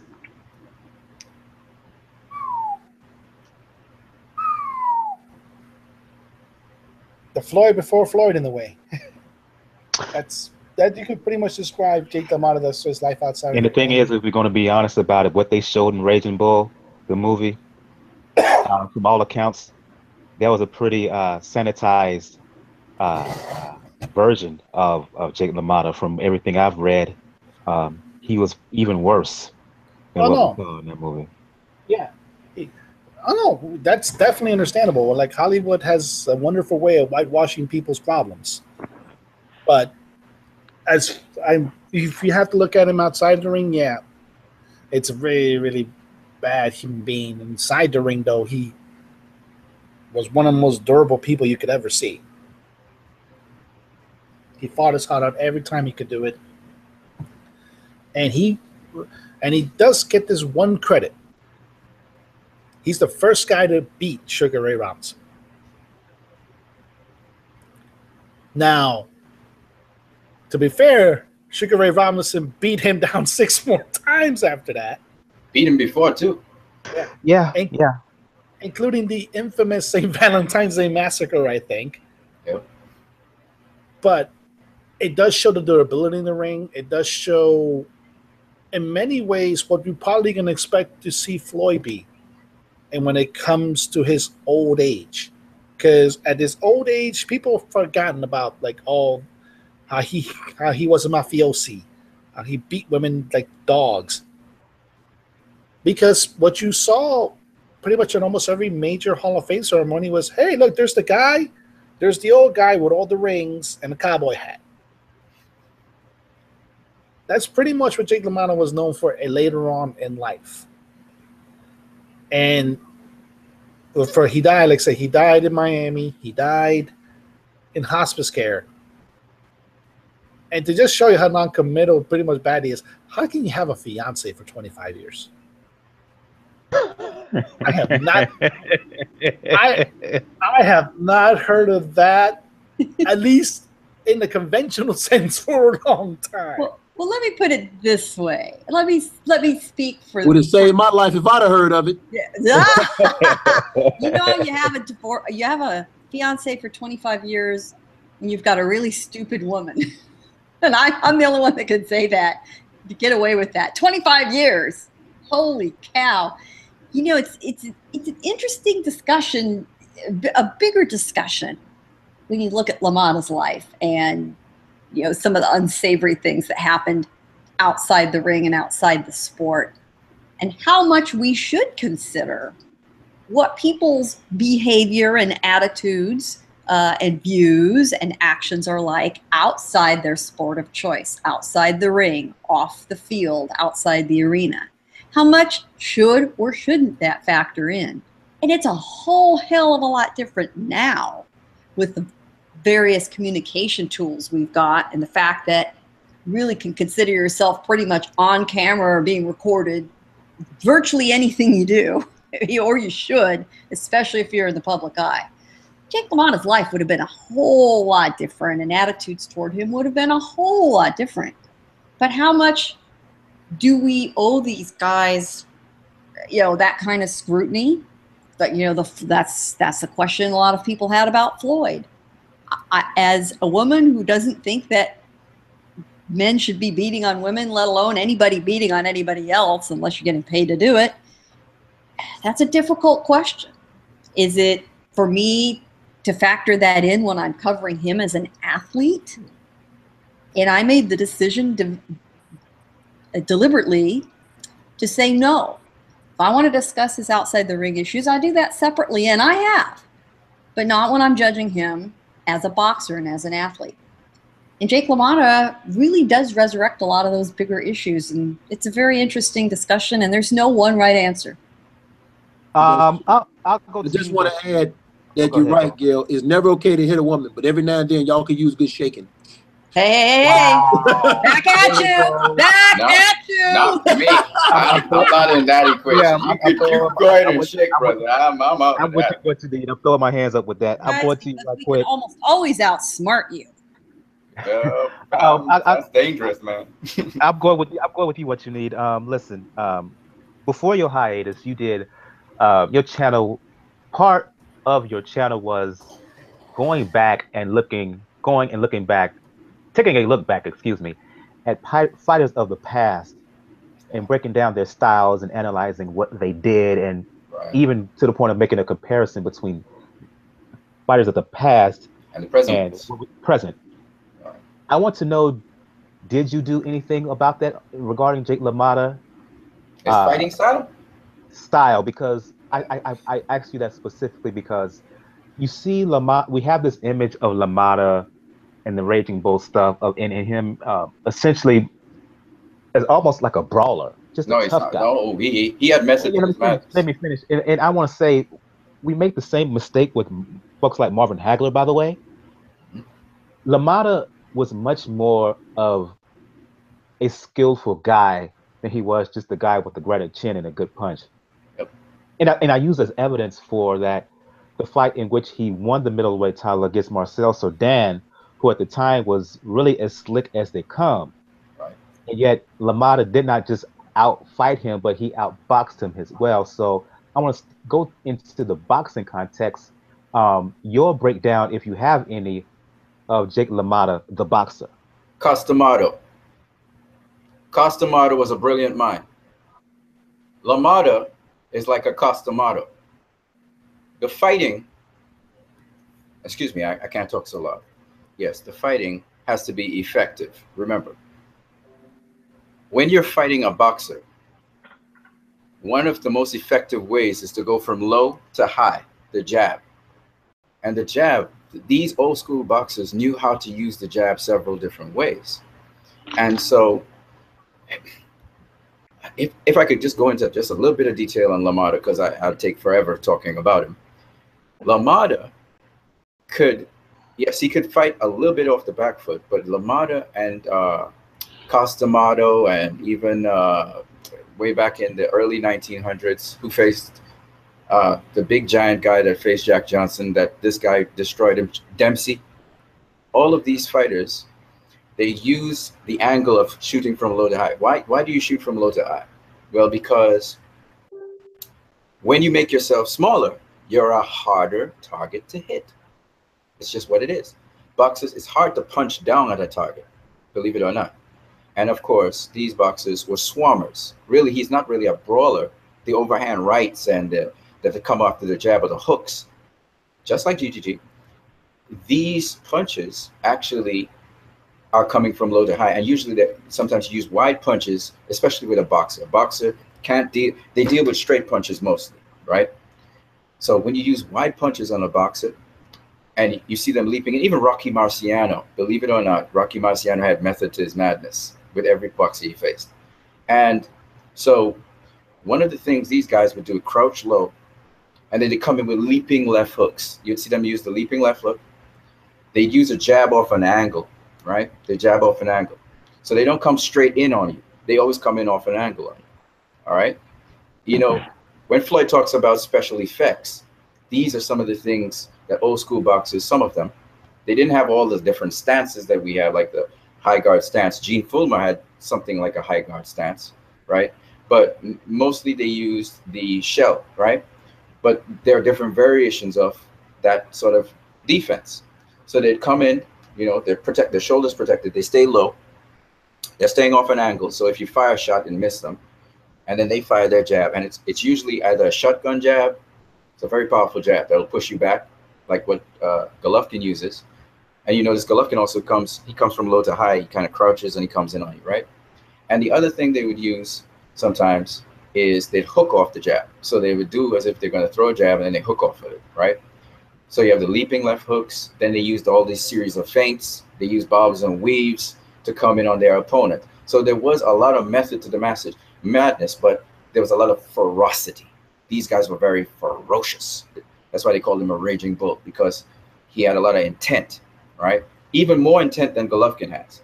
Think of Marcos Maidana. A lot of people call Marcos Maidana a brawler, but Marcos Maidana's unorthodox style is actually a method to the madness. Again, okay? Marcos Maidana, he would wing these weird-looking punches. I'm not saying that it's conventional. Jake LaMotta was more conventional than he was, but they'd be looking, say for instance, again, timing, right? Say for instance, with Sugar Ray Robinson. Sugar Ray Robinson has a certain method to how he would circle you. So you would see him bounce for a second, then he would pivot. Then he would bounce for a second, settle down, then throw the jab. So LaMotta and these guys are watching him, timing him, looking at how he's moving, his rhythm. And then they would leap in between that beat. You see what I'm saying? So there's always a method to the madness that you're seeing that these guys do. You remember, boxing has different forms. And LaMotta was a swarmer, basically. All right? He was like a Sean Porter. People think Sean Porter can't box, but Sean Porter has a method to his madness, and he has a pretty good jab. And he can jab you going backwards, he can jab you going forwards. So again, he was a pretty good boxer, but we don't really call, most people don't think of that as boxing. A lot of people call boxing outboxing, but there's infighting, there's mid-range fighting, you know, there's all kinds of boxing, and there's all kinds of science to it, you know. So I just wanted to touch on that. It says a lot of things I could say about that, but I just touch on it like that. But he was fantastic when it comes to shooting that shotgun jab and catching you with it, you know. Even in his fight where he was beaten up by Sugar Ray Robinson, he caught him with some leaping left hooks, you know. Yeah. Indeed. Thanks for your appreciate your breakdown. The passing of Jake LaMotta was the big boxing news yesterday and into the evening. The big news. One thing I wanted to say about boxers quickly is their life is quite lonely because it's a different kind of life, and especially if you're around fight time and you're very antsy, you could become very violent because you're losing weight and all these things. So there's a lot of things people say, you know, this boxer assaulted a woman or assaulted this person. They probably would assault anyone at a certain stage. You need to keep them give them distance. I don't care which boxer it is, Jesse, Vargas. The families of boxers know how different their life is because it's a lonely existence where it's shared by amongst other boxers, you know, and it's something people don't realize. You have weapons of assault that you use in the ring, and you're actually assaulting another human being. And you could assault someone to death. You could kill someone in that ring. So it's a different kind of way of behaving. A lot of these people came from very, you know, dangerous lives, you know, places where they shouldn't have come out of, you know, they should have been dead. So you have to understand, you can't be a killer in the ring or kill or be killed, and then people expect you to switch this thing on and off. It's not quite like that. So yeah, I think people should respect that. Yeah, respect. It's not cool to do. Just put that out there, first of all. But of course, you have to have zones and switches that. Adrian Broner just recently knocked a guy out. People, yeah, the people who are involved in any kind of really violent sport like boxing, like football, U.S. football, and sometimes they just have issues compartmentalizing what they have to do vis-a-vis their trade in real life. Does it excuse the behavior? No, but unfortunately, it is part and parcel of them and that sport. It's the sad reality. In short, it's the sad reality. And when we saw Floyd face Conor McGregor, we saw what a boxer can do. They say Floyd doesn't punch hard, but if you take off those gloves and Floyd was to punch someone in the face, he'd break their jaw. Right. It's a different ball game with boxers. Right. They don't understand. People too often do not understand the fact that to your point, the hands, because many boxers fight from start at such a young age, you're basically using a lethal weapon, registered lethal weapon in there every time. So there you go. We talked about other boxers know how to roll punches, catch them, you know, absorb the punch, the shock of the punch. That's why they don't get knocked out so easily. But if somebody who doesn't know that, right? I see Errol Spence doing body punches to a big 200-pound guy, and the guy quits on him. Right. I see Scorsese has joined us. Yesterday was the news about the passing of Jake LaMotta. Today, earlier this morning, as a matter of fact, the news, and it's been the news throughout boxing today, has been the announced retirement of one Andre Ward. To many, top pound-for-pound fighter in the world, light heavyweight champion, coming off of his stoppage win over Sergey Kovalev, which I will insist, Ward, he broke down Kovalev in that fight mentally as much as anything else. He pulled his card and kind of punked him. Starting from first fight into second fight, I'll go to you, Daniel. Level of surprise regarding the announcement of retirement of Andre Ward? To put it bluntly, I don't buy it. Unfortunately, when it comes to Ward and when it comes to, like, recently the news when it came to Chris Mannix saying that he was in the middle of negotiating a multi-fight deal extension with HBO, when this happened, as much as I may want to believe that he wants to retire, he wants to go out as a consensus light heavyweight champion, part of me is still saying, no, this is just Andre Ward trying to renegotiate a deal with Rock Nation. He's probably seen the money that Canelo is going to get from this fight with Triple G, and he wants to make a lot more than that. And unfortunately, like I said, with history, Andre Ward has not signed a contract he does not like not honoring. So, part of me is saying, don't buy it. This is just renegotiating tools. At the same time, though, if he's citing concussions, if he's citing CTE, if you couple that also like with it's football, but then really use it when they said that Aaron Hernandez's brain, he had category 3 levels of CTE. It kind of shows that maybe some fighters are getting a little bit wise to maybe getting out as quickly as they can. And Andre Ward, luckily, is a person that has been known to invest well. He's been known to make sure that the money that he's making, it doesn't get stretched too thin. So it might be a good time for him, to probably step away before any more damage gets done. Unfortunately, there's the old adage in boxing, nobody's actually really retired. And there's part of the sentiment, maybe Ward relaxes, maybe he stays a year away, it's not injury related, and he just misses and just decides to come back. And sometimes the next time you come back should have been the last time you retired. Paul Malignaggi saw this. Like he should have kept himself retired after he got beat by Danny Garcia, but nope. He decided a couple more fights and wound up getting mollywopped by Sam Angleton. You saw that with Eric Morales. He enjoyed a pretty good retirement for 2 years. Got back into the sport, 140 pounds, wound up injured enough, getting mollywopped by Danny Garcia.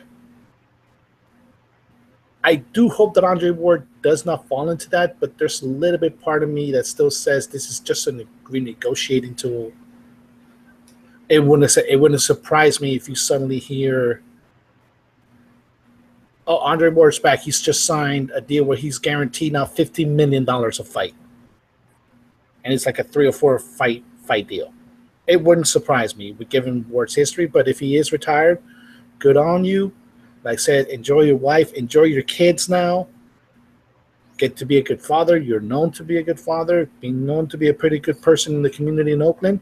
They're definitely going to need you now, fortunately, with the Raiders moving soon.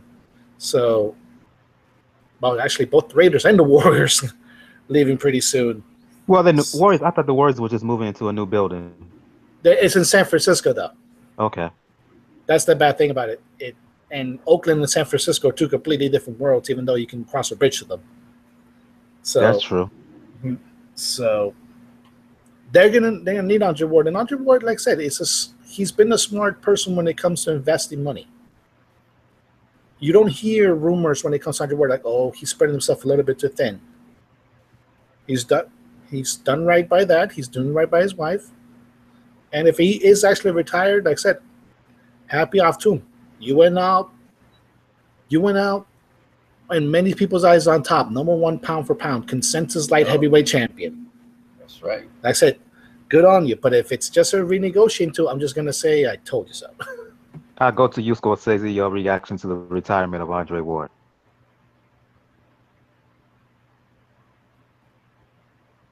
You there, Scorsese? I don't see him there. I'll go to you, what you need. Like I say, your thoughts on this retirement and your thoughts on Andre Ward, the fighter. Well, you know, when I looked at Floyd Mayweather's hands and how it affected his back and his body and everything, um, you know, Andre had hand problems as well, and that probably affected his back and his body. You know, if he wants to leave the game, I'm happy he leaves the game because it's not a nice game. You know, it's rough on your body. So I'm cool with that. Um, that's basically what I say. As for him as a fighter, remarkable fighter, remarkable career. I really hoped he would stay in the game, but if he thinks that his health is most important, and he thinks that he's breaking down, get out the game. Timothy Bradley's got out the game as well, and I did a piece on that, and I thought that's a wise thing to do. And why not leave while you're on top? So I'm happy for him. I'm gonna put this question out here to you now. I want Gail and Bo to respond to this as well. Who will say Andre Ward left, but he didn't fight Adonis Stevenson? I don't totally buy it. I have my reasons for it, but your thoughts to those who will say that. Well, people can say that. What you need? Wait a minute. I was asking the question for what you need. Me? And then you can follow up. Yeah, you. Oh, well, they can say whatever they want. I mean, he has to live with it. You remember Bobby Chacon? We could just go down the list. Mildred Taylor. We could go down the list, right? If he knows that something is wrong with his body, he would know, right? And he can't perform. Why go pushing your body to destroy it now? Yeah, you might win a fight against Adonis Stevenson for the fans to be all happy, but they're not going to be there for you when you're living for the rest of your life with the injury. Remember, he has an injury that he fixed, and he still has to live with that injury. He wakes up every morning, he has, he'll have his problems. People don't understand when you're at the top of the game, it's a whole different, it's a lot of sacrifice, right? Nobody studies the footballers when they walk off after they win their championship and they leave and they're all celebrities and everything. Everybody's happy for them, but really nobody's going to look out for them, with all the injuries they have that they have to live the rest of their life with. So if he wants to get out the game and not face Adonis Stevens, that's for him and his family. Nobody is going to really care about him like that much and say, hey, Andre, we're going to give you money. They're not even giving Bobby Chacon. Nobody cares about Bobby Chacon right now. Nobody thinks about Bobby Chacon, and he can barely speak. So, yeah, you get out the game now, get out the game. It's a hard game. And it's not just injury; it's multiple injuries. The shoulder. Yes, I think something's wrong with his back. And also, let's also keep in mind, he did pretty bad damage to his knees when he was in high school playing football. Right. And also, not just that. If you're going to hold that standard to one Andre Ward, there's a long history of good fighters, of great fighters, in which there's always that one, that two, they did not fight. I was on Bo's show earlier. The question was asked of me then, and I said here, I'll repeat my answer here. That standard to Andre Ward. Then hold that standard to Marvin Hagler, Ray Leonard for not fighting McCallum. Yeah. If we're going to hold that standard, why not call out Sugar Ray Robinson for not fighting Charlie Burley at middleweight? A whole ton of them actually at middleweight. Yeah, my point is this. But it does. It's also, yeah. I was going to say, my point is Ward and those other fighters I've mentioned, they've done too much. They've built too much of a resume. They've been too good in their craft to just not. They did not fight when they fought the other good fighters, and in Ward's case, not just win, but pretty much dominate. So there you go. I would also say this, right? I would say that people don't understand what it takes, because very few people make that sacrifice. What it takes to look like a fight is easy, to look like they're doing a great job. It takes a lot of punishment on the body, because remember, you have to prep for this. And there's a lot of things that go on behind the scene for your preparation, which I think that's where the breakdown happens, in the preparation. Indeed. I go to you, Gail, and then you, Bo. Your thoughts on the retirement of S.O.G. As I said on social media earlier today, after I read headline after headline saying shocker, shocking news, it's not a shock. It's only a shock because there aren't a lot of guys who can take control of their career and go out on their own terms, or decide to go out on their own terms. I said after Kovalev 2 that Ward has nothing left to prove, not a lot of compelling fights. Stevenson, aside, there's not a lot of compelling fights left for him. If he's been smart about managing his money, if he's decided that the motivation has dropped even the slightest, why not go out now? Why not take control of your career? You're a terrific role model in this to so many other guys who failed to do this. It was the perfect time. And I'm not as much of a cynic as Daniel is, thinking this is some kind of ploy for him to go sit on the bench. I think he means it. I really do. I don't think he plays games in this way. Rock Nation is not going to be in the boxing business, very much longer, and certainly not by the time that Ward may or may not decide he wants to come back. But I don't think he will. I think he's got a lot of other things he can do. He's perfectly entitled to do nothing more than be a family man, a dad, and an HBO commentator the rest of his life if he feels like it. But we'll see. We'll see what happens. I say good for him. I applaud him. I think this was a very smart move to make. And I hope other guys look at it and think, when my time comes, if my career has gone that well, that's what I need to do. Or even not so well. If it doesn't go not so well, pull out of the game so that you don't get destroyed. Well, but it certainly helps to go out on top. How many guys have that opportunity? Very few. So few have it, and even fewer fail to seize it. And good for Andre, he did seize it. And that just shows how smart the man is. Your thoughts, Bo? I said this, and you guys have heard me say this repeatedly, that I want to see the Floyd Mayweather retire. I want to see the Miguel Cotto retire. I want to see the Manny Pacquiao retire. Why? Because as long as these guys are around, it takes the shine off of some of the younger guys who are coming up. And Andre Ward is, in my opinion, he's leaving, like Gail said, on his own terms. But more importantly to me is this.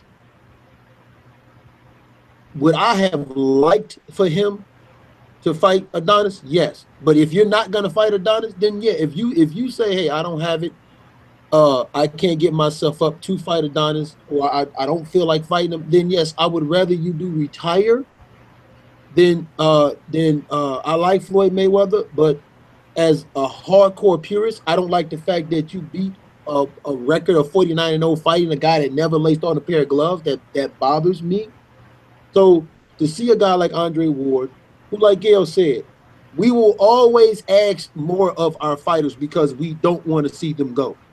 We ask too much. We've asked too much of Muhammad Ali. Tyson hung around long because people were still chanting his name. I mean, Meldrick Taylor should have been going long before then. Evander Holyfield. I mean, I can go on and on and on. So I like the fact that Andre Ward is recognizing that, hey, you know what? I've accomplished everything I set out to accomplish and then some.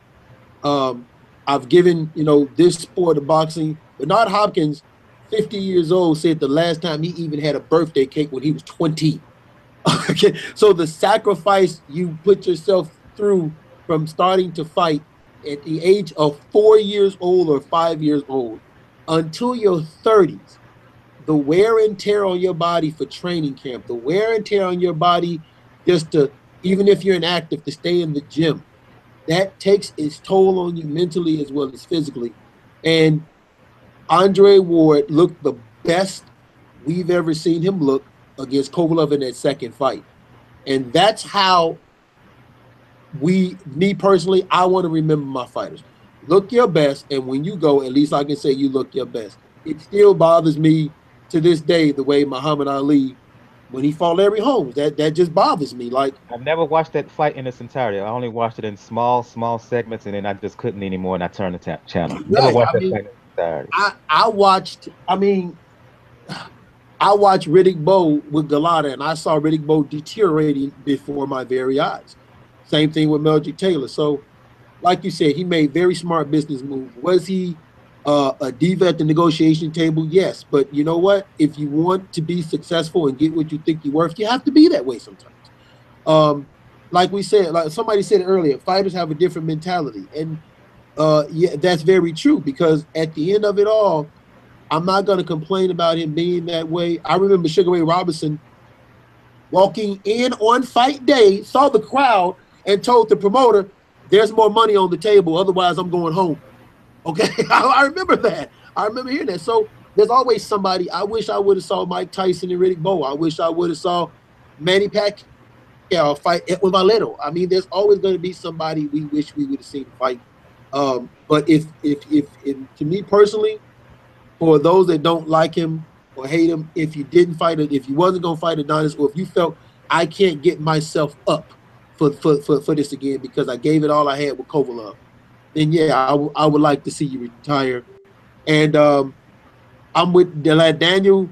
If this is a ploy, I will be the first one to kind of jump on him, because you didn't have to do that, because you just got through beating Kovalev. It wasn't necessary for you to do this. But his accomplishments, second to none. I became an Andre Ward fan because, I said this to somebody, I'm gonna admit this on camera. I remember when the Super 6 tournament took place, and a buddy of mine was telling me about Andre Ward and Anthony Durrell entering the tournament. They was like 1 and 2 for like to finish dead last, right? I remember telling a buddy of mine, I said, look, I don't know who the fuck this Ward dude is, but why are you talking to me about him? Kessler's gonna win this tournament. He's like, I'm telling you what. I said, man, listen, man, that fucking pretty boy from Oakland, the fuck he know about fighting, man? Get out of here. I don't want to hear that. That's what I was telling him. I don't want to hear this. And when Ward fought Kessler and beat him, and I know people are gonna tell me about the dirty fighting and all that. Here's my problem with that. Infighting. That's infighting. Yeah, it's infighting, but here's my problem with that is, two guys are in the ring. If you don't like how a guy is doing, you do something about it.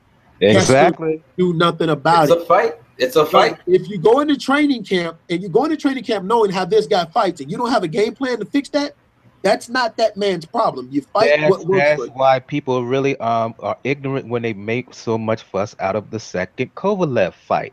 Yeah. Given what he did the first time, given this quote unquote reputation of Andre Ward, that was on Kovalev to do something about it, and he never did. What did he do? He complained before the second fight. He complained during the second fight.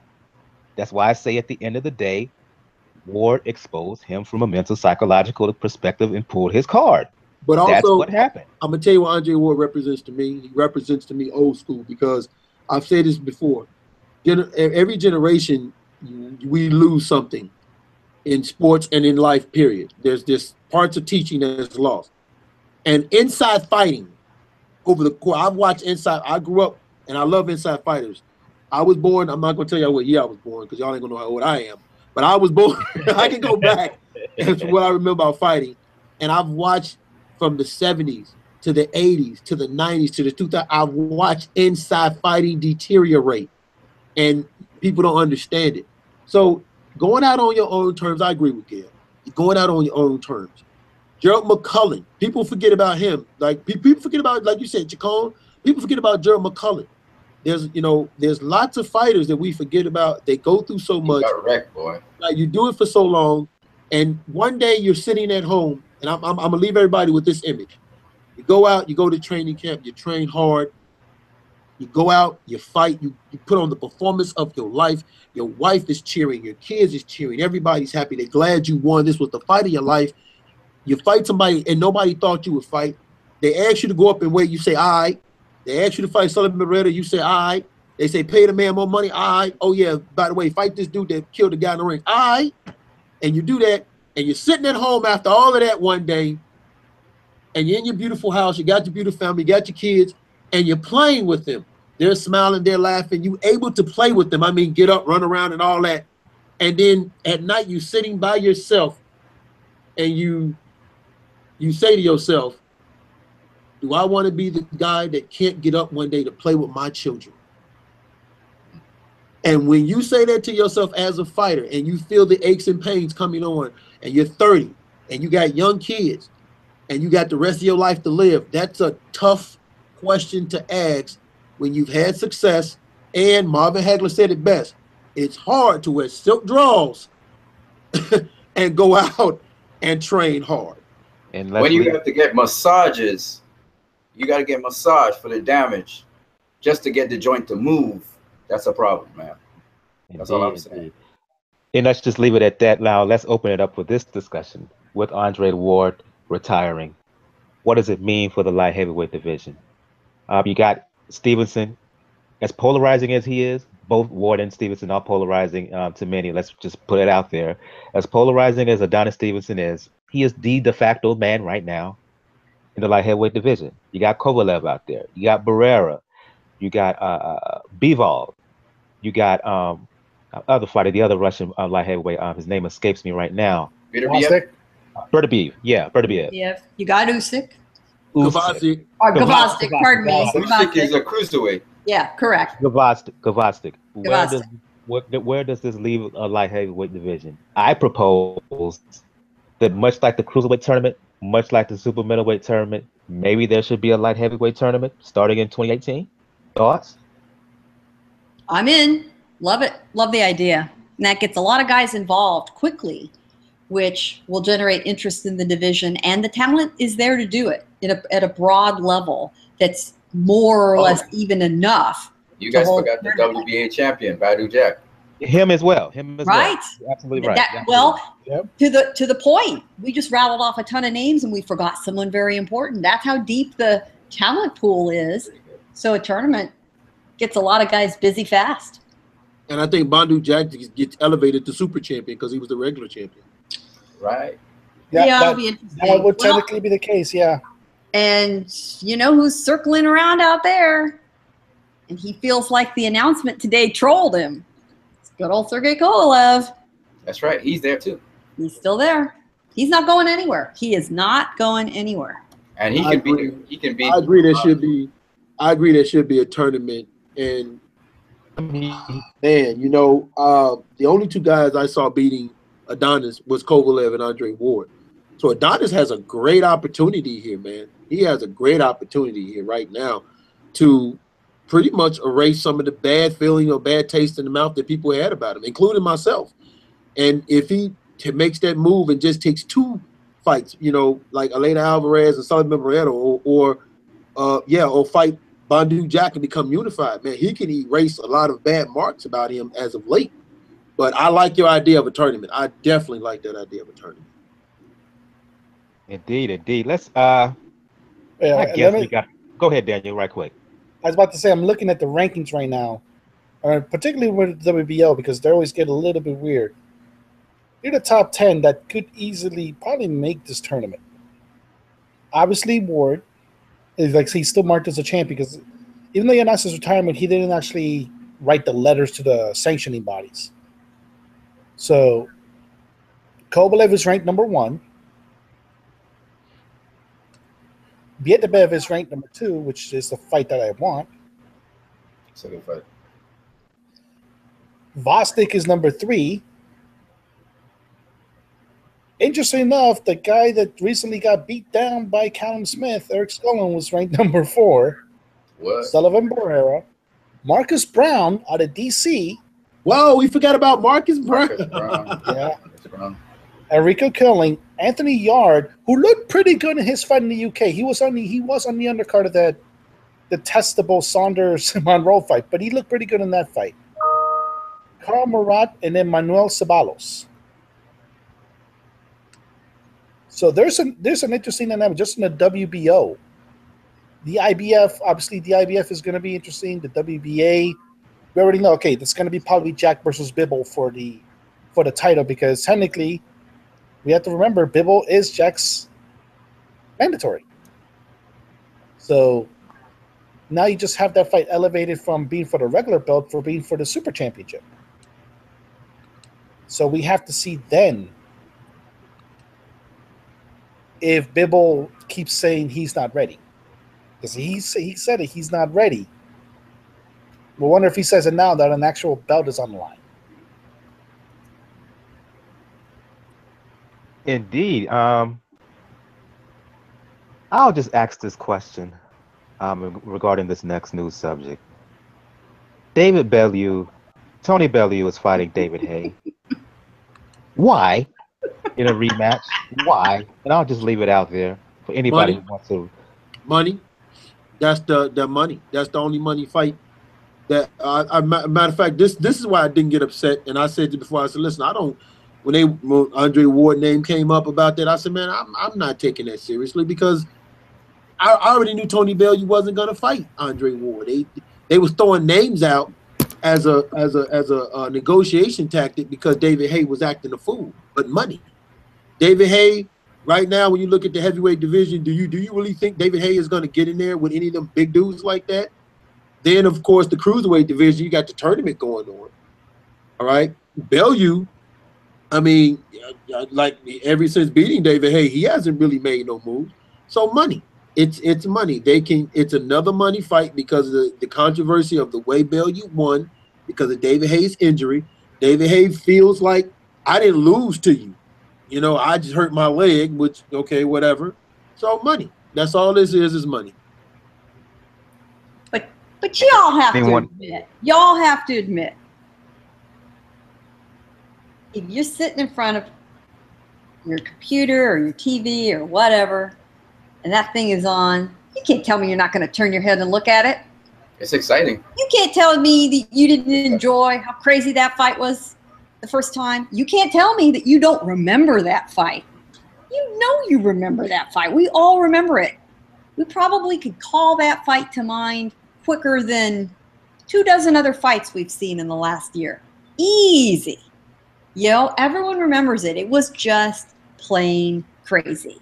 And just like a train wreck that you can't take your eyes off of, you have to watch. And, you know, in a boxing crazy country like Great Britain, yeah, it's makeable, it's money, it's going to sell tickets, it's going to generate a lot of talk, a lot of buildup. You know, those guys are going to put on some crazy, crazy press events. You know, it's sort of a no-brainer, honestly. And what else do they have going? Really? Why not? And it keeps them off the streets. Hey, I'm all for that. Yeah, there's that aspect. It keeps them off the street. It does keep them away from the clubs and all that. But in reality, like I said, if legitimately, okay, what other fights can these two guys make? Unfortunately, looking at David Haye, yes, as a heavyweight, he's been pretty much he's what he is. He's a guy who's built up a heavyweight body, but his body's built more for a cruiserweight. So there's that aspect to it, and obviously,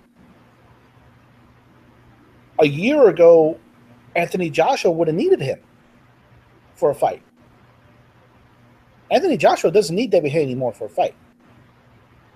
So that big money fight that David Haye was longing for against Joshua was out the window because Joshua no longer needs him. With Bellew, it's pretty much okay. You've already admitted that you will not face Alexander Usyk. And you've said that Alexander Usyk is the best in the division. So you're not going to face him. You're not going to face Briedis. You're definitely not going to face Gassiev. So, and you're probably gotten too big to go back down to light heavyweight. So yeah, this is as insane as it is, as drastic as this fight looks. And yes, Gail, I can pretty much recall the 6th round when Haye tore his Achilles and how he was flopping around the ring from then on. From a punch. Yeah. And you can still remember. It's true. You can still remember the car wreck. That's the bad thing about it. The craziness is going to fall out of it. Think about this. We're going to remember. People are going to remember this year, unfortunately. I could see it. Mayweather McGregor more than they'll remember Canelo Triple G. The fight itself, because of the damn spectacle. They better not. Well, more people will, but boxing purists and stuff, they'll remember Canelo. Oh no, yeah, because we have common sense. Well, but the thing about the way I normally gauge, like say, how casual fans work is my sister. I'll admit it. It's my sister, because if she knows somebody, then they gotten pretty big, and she only knows Canelo, but she knew about Mayweather McGregor. That's how I gauge it.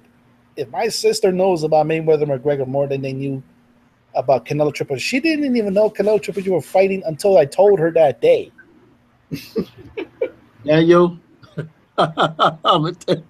I had a 70-year-old woman, because I had a boxing shirt. I had my Boxeo Cubano shirt on. And she said, "Oh, you like boxing?" I said, "Yeah, I've been doing it my whole life." She said, "Yeah, what do you think about that Mayweather McGregor?" I was, "What?" Oh my goodness. Yep. I could not believe it. She asked me, should she take the betting odds on that fight? I almost lost it. Hey, I almost lost it. my role model right there. I cannot. I cannot.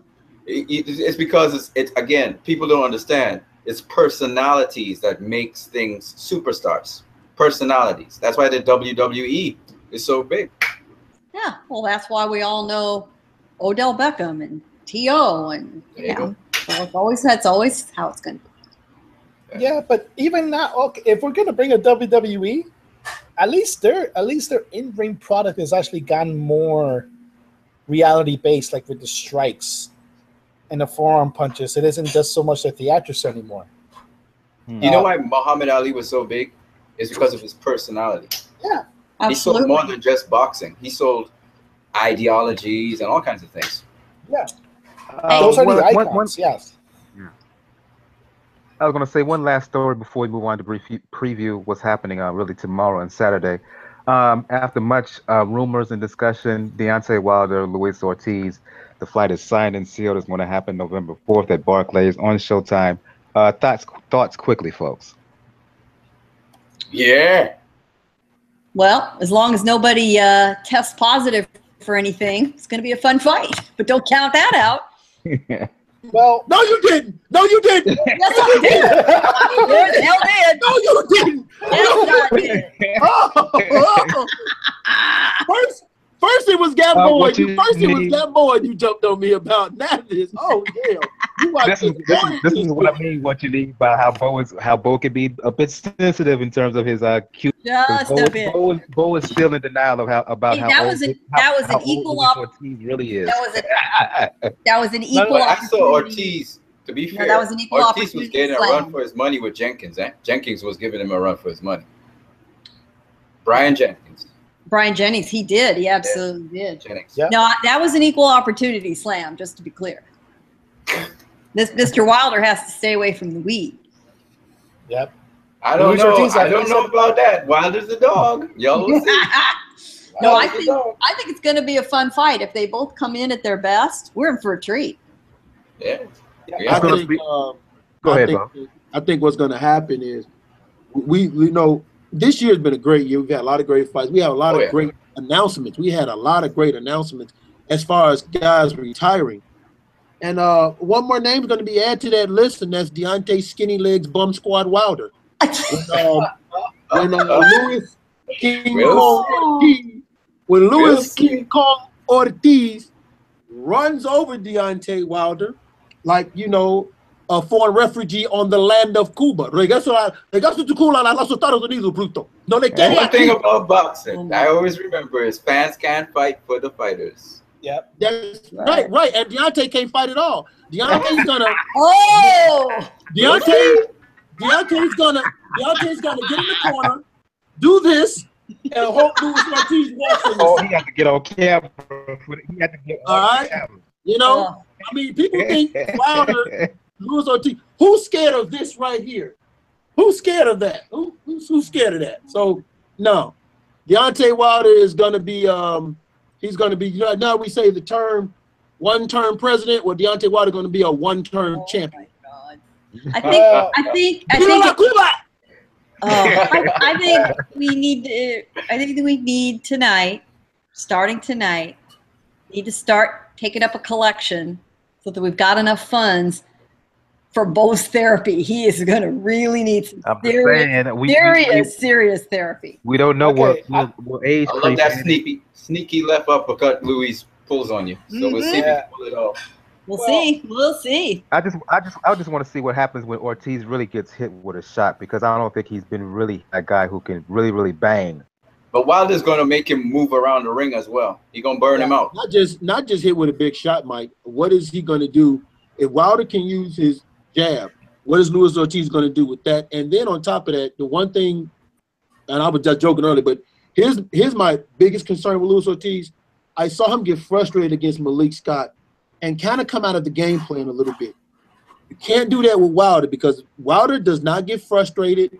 Even when losing, he doesn't get frustrated. He stays focused, and he stays the course of whatever works for him, because he believes in himself to the fullest. And when Luis Ortiz is faced with someone that believes in himself like Wilder does, what will happen? Thank you. Wilder's a dog. Wilder can take a punch. We've seen him take punches. Now, he's a dog. Here's the interesting part of it, and you mentioned it. Yeah, Wilder is a dog. And here's the thing about it. We have to look into this whole situation as a whole. This is a fight that the champion needed more than the challenger in a way. Absolutely. Because, unfortunately, and like I said, I've phrased them again and again. It's a lot of it is not his fault.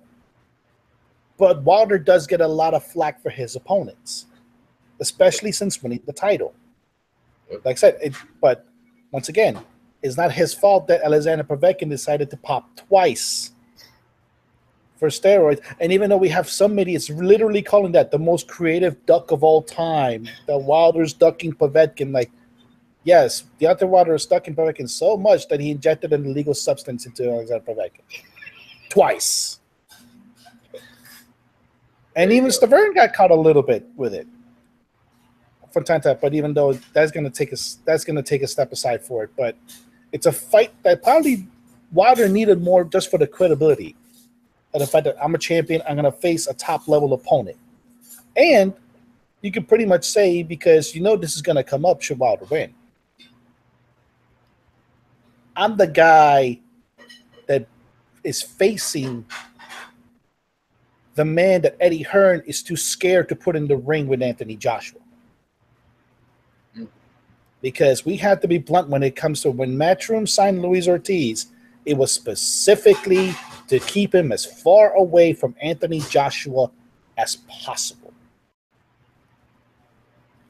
So that's still in play into it. But for Wilder, like I said, it shows he's willing to fight anybody and everybody, especially somebody who can flat out probably just outbox him the way Ortiz can. Because he can use the length in the jab. Ortiz has a pretty decent jab too. And like we saw in the Jennings fight, he can fight pretty well on the inside. He knows how to position punches pretty well. Yeah, and like I said, tough southpaw puncher. You rarely see that in the heavyweights. And that's what Luis Ortiz has. The only question you have, other than how many athleticism. It's athleticism. Number 2, which birth certificate is he going to use? I'm sorry, Bo. But number 3 is going to be the punch. It's true. Deontay Wilder has arguably the best sleeper in the sport in that right hand. If he can land that on Ortiz with full torque and not break it, because unfortunately when he does throw the full torque, he sometimes does break that hand. Can Luis Ortiz take it? Because it's very, very true what Bo said. It's whether it's based off mainly like Tuscaloosa, Alabama pride, the fact that he's fighting for his daughter who had spina bifida. But Wilder has a belief in himself that very, very few fighters have. Like the only person that I could think of that has a belief in himself as Wilder did, is probably Canelo. Canelo fully believes in himself. Deontay Wilder fully believes in himself. And that's going to be a very, very tricky situation when you've been mowing down guys, you've been the boogeyman. Now you're facing a guy that not only wanted you, but genuinely believes he can beat you. I want to move on to preview the fight so we can start closing down the show. Focusing first on the doubleheader tomorrow night on ESPN. Oscar Valdez fighting Servania, Zurdo Ramirez fighting Jesse Hart. And I'll just open up for anybody here who wants to discuss the bouts. Starting with Zurdo Ramirez, Jesse Hart first. Am I wrong here in thinking that not only could Jesse Hart give Zurdo Ramirez a good fight, he could very well win? Don't be surprised. Don't call it an upset should Jesse Hart win this fight tomorrow night. Responses, please. You're not wrong. You're not wrong for this aspect, Mike. Like, Jesse Hart has the motivation of the fact that he's not only fighting for himself, he's fighting for his dad in a way. Like, he put it out in the press conference when he said, when I win this belt, I'm not gonna put it around my waist. I'm gonna put it around my father's waist. Because when he fought, he never got this close. And I'm gonna succeed into it. And the other reason why we have is, unfortunately, other than the Arthur Abraham fight, Zurdo to me has not impressed. There's been, like, when he fought in 2015, I kept seeing fights that saying that this guy's not really that good. He definitely showed that the potential in the Abraham fight, but we have to see now if that is just a product of the fact that it was Arthur Abraham that he was fighting, an old Arthur Abraham, or does he do what was mentioned before? Does he fight, like what you mentioned when it comes to fighters? Does he fight to the level of his competition? Because technically, as a champion, you should be a notch above the challenger, unless the challenger proves otherwise. And like the Zurdo's first comeback fight, it's in a division that's pretty much wide open. Thanks to Bada Jack leaving and James DeGale taking forever to come back. So this is a good fight for Zurdo to position himself probably to face the winner of the super middleweight boxing super series. But I would not be surprised, given the motivation, if Jesse Hart pulls this off. I'll go to everyone else here on the panel. Discussions about this doubleheader tomorrow night. And am I wrong here in terms of the Hart, Zurdo Ramirez Hart bout specifically? No, because one thing about this year we've seen is that you give these guys an opportunity. Rumvasai, Jeff Horn, you give these guys an opportunity, and they're showing up because they are hungry. And that's what I'm saying. Like, that's why I want to see these guys, if you're not there, like the older guys in the Florida War, go, because we're getting a lot of these guys. We saw, Rumvasai, Horn, the guy Terrence Crawford just recently fought. Ndongo? Ndongo. I mean, when you give these guys a chance and you're not the elite of the elite fighters and you give these guys a chance, they show up. They show up. And that's the great thing about this year we've had. So, no, you're not far off because Jesse Hart is no slouch. Jesse Hart is he has the arm reach advantage. He's a dog. Sometimes he makes himself small. Like he reminds me sort of like Dortico's. He's the tall guy, but when he goes to the body, he makes himself small because he leans too far in to go to the body instead of standing right up and bending the knees and going to the body. So he's a dog. And like Daniel said, Gilberto Ramirez, the last couple fights, has not looked that, outside of Abraham, hasn't looked that good. It could have been the injury. So, no, you're not wrong. Jesse Hart could definitely come out the winner here. Gail, what you need, your thoughts? This is a big step up for Hart. He's certainly got the emotional motivation, but it's going to be tough for him This is essentially a hometown crowd for Zurdo. I'm sure the way it looks, Top Rank expects this to be a bit of a layup fight. They're still building up Ramirez and Valdez with layup fights. It's a sort of a romanticized notion to think that Hart would beat him, and we've seen that nothing is impossible. There's always a puncher's chance, especially with someone aggressive. And the truth is, Ramirez hasn't looked spectacular since his win over Abraham, but he also hasn't had as long a layoff this time. I think he's a little more back in the groove. It's not impossible, but I certainly wouldn't expect it. I think this is not going to be that tough for Ramirez. What you need, and I think Scorsese is back. Your thoughts on this fight between Zurdo Ramirez and Jesse Hart? I was thinking about it for a minute because for me, I thought since Ramirez got championship experience, that might be enough. But you're right. This year is not that much. I didn't think Pacquiao was going to get beaten by Jeff Horn, and Jeff Horn definitely beat him. So I don't know. Hart is a good fighter. I'm not really sold on him, but he's good. And he's a Philly fighter, so they always tough. So I don't know. I really don't know what to say about this fight. I would favor Ramirez, but I don't know. See, here's the thing, and I'll go to you, Scorsese. The prevailing theme here, whether it's the discussion about Canelo, Triple G, your breakdown, the discussion about Ward, the discussion about even Wilder, Ortiz, even when we talked about the your breakdown of Jake LaMotta, the prevailing theme that's going through me is mentality. Yeah. Mentality. And in this fight, based on what Jesse Hart, the prevailing theme I get from him and what he's saying and the vibe, his juju, if you will, it's the mentality. He's coming in with a completely different mind state. And in some cases, even when you face a superior guy, skill-wise or technically wise, sometimes it's that mentality that pulls you, that takes you over the top. Right. I'm wondering is because of the motivation, because of his mentality, because of his spirit, that may close the gap.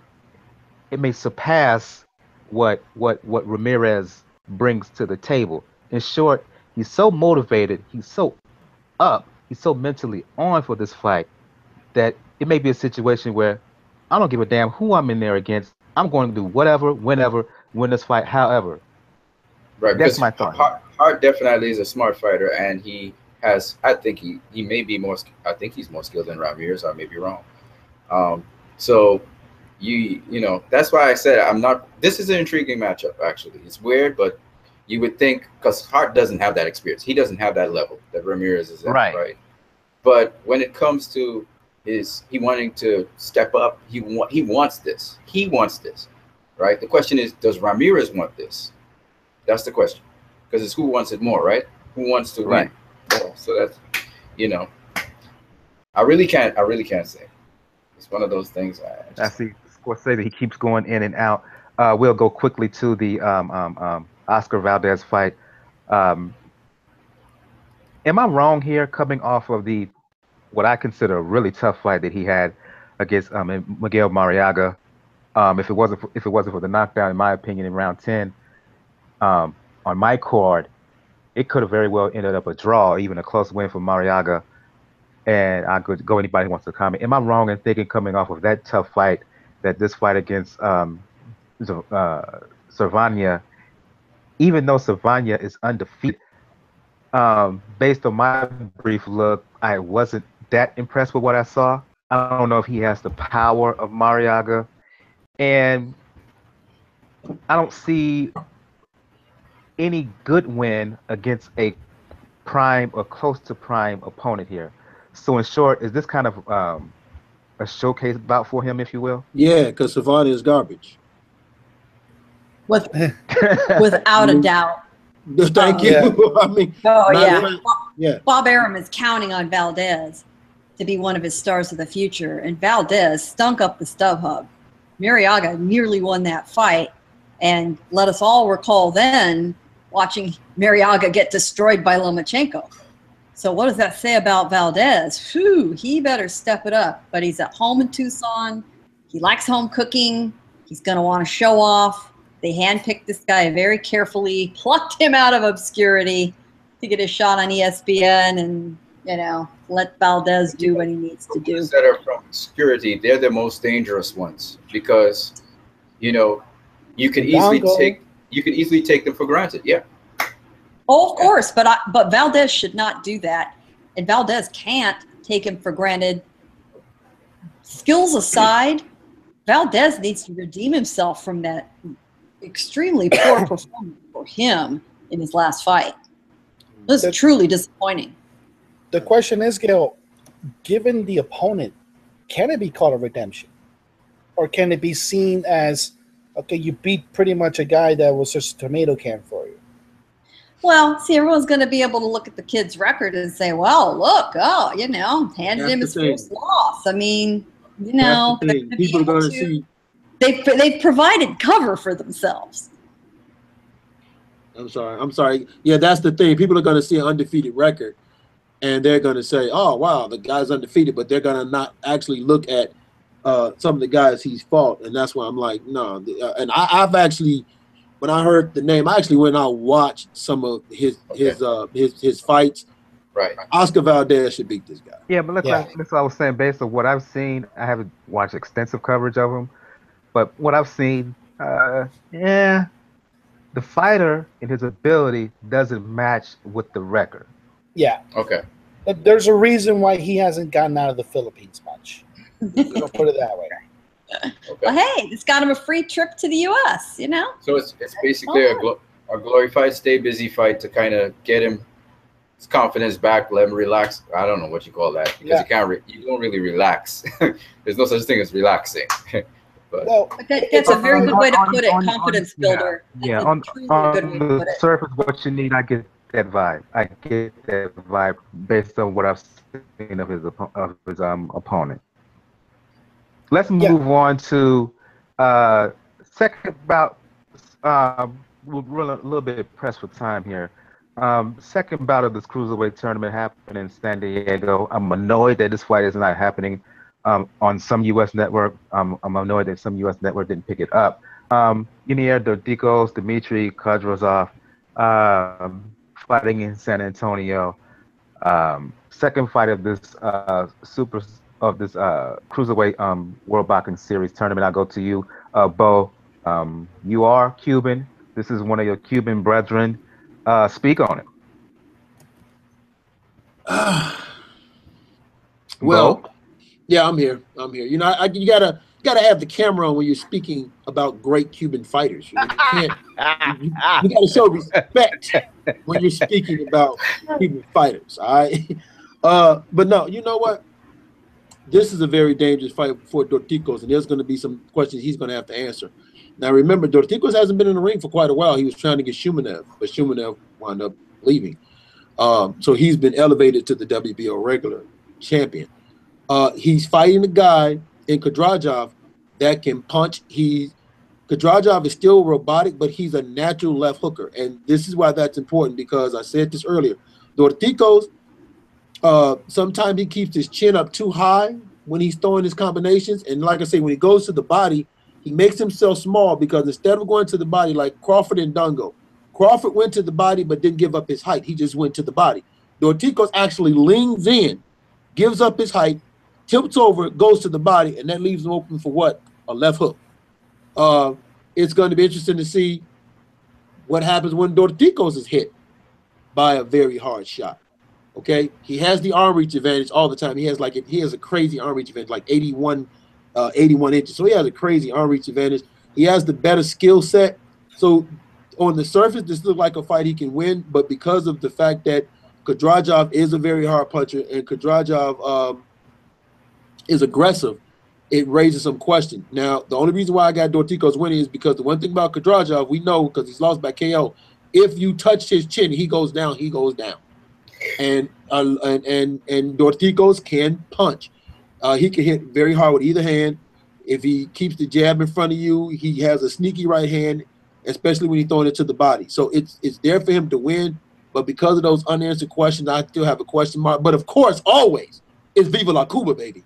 Always, it's Viva la Cuba. Going to expand the conversation for everybody else here and hang out on the panel. And I'm not biased to Cuban fighters.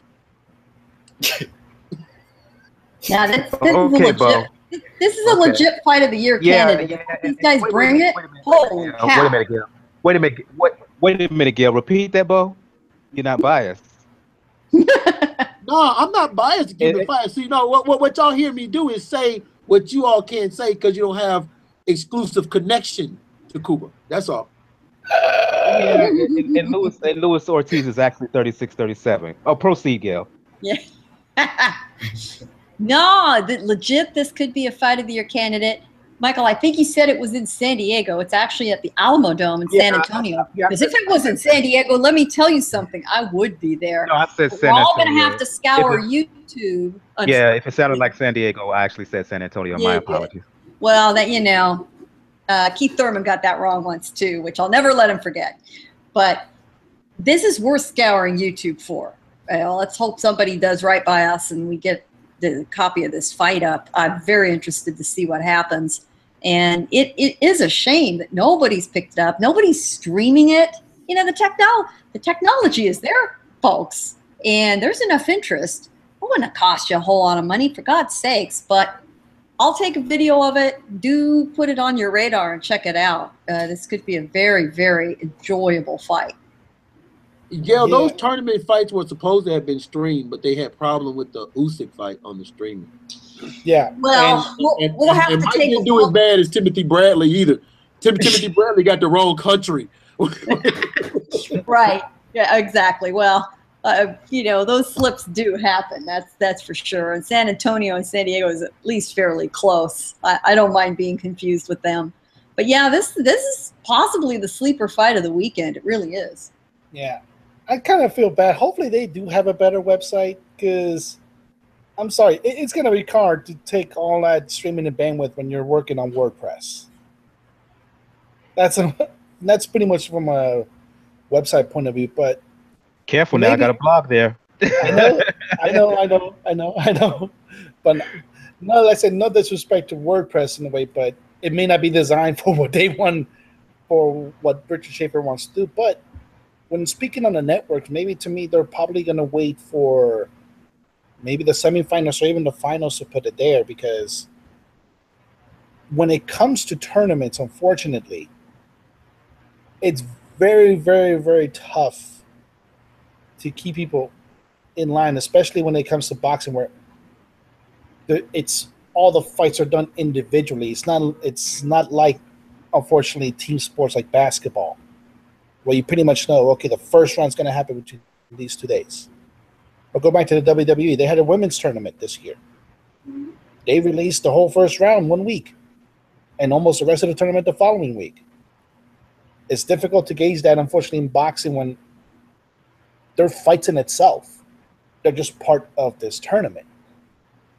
And that's what makes it, unfortunately, difficult, I think, for a lot of networks to get into it, because I think networks really like to be more in control of that when it comes to the tournament. Like, no, we are the ones setting the dates. We're the ones setting the venue. Like, they pretty much like what Showtime did with both the Super 6 and the Bantamweight tournament when they had not too long ago, a few years ago. The infamous tournament that pretty much marred Abner Mars's reputation with Joseph Ibeco. But it's going to be probably a good fight. I do expect it to be knocked out. I've seen Dorticos that can hit. And it'll be fun overall. And I'll say once again, there's no bad fight in that tournament. Even the alternates would be good.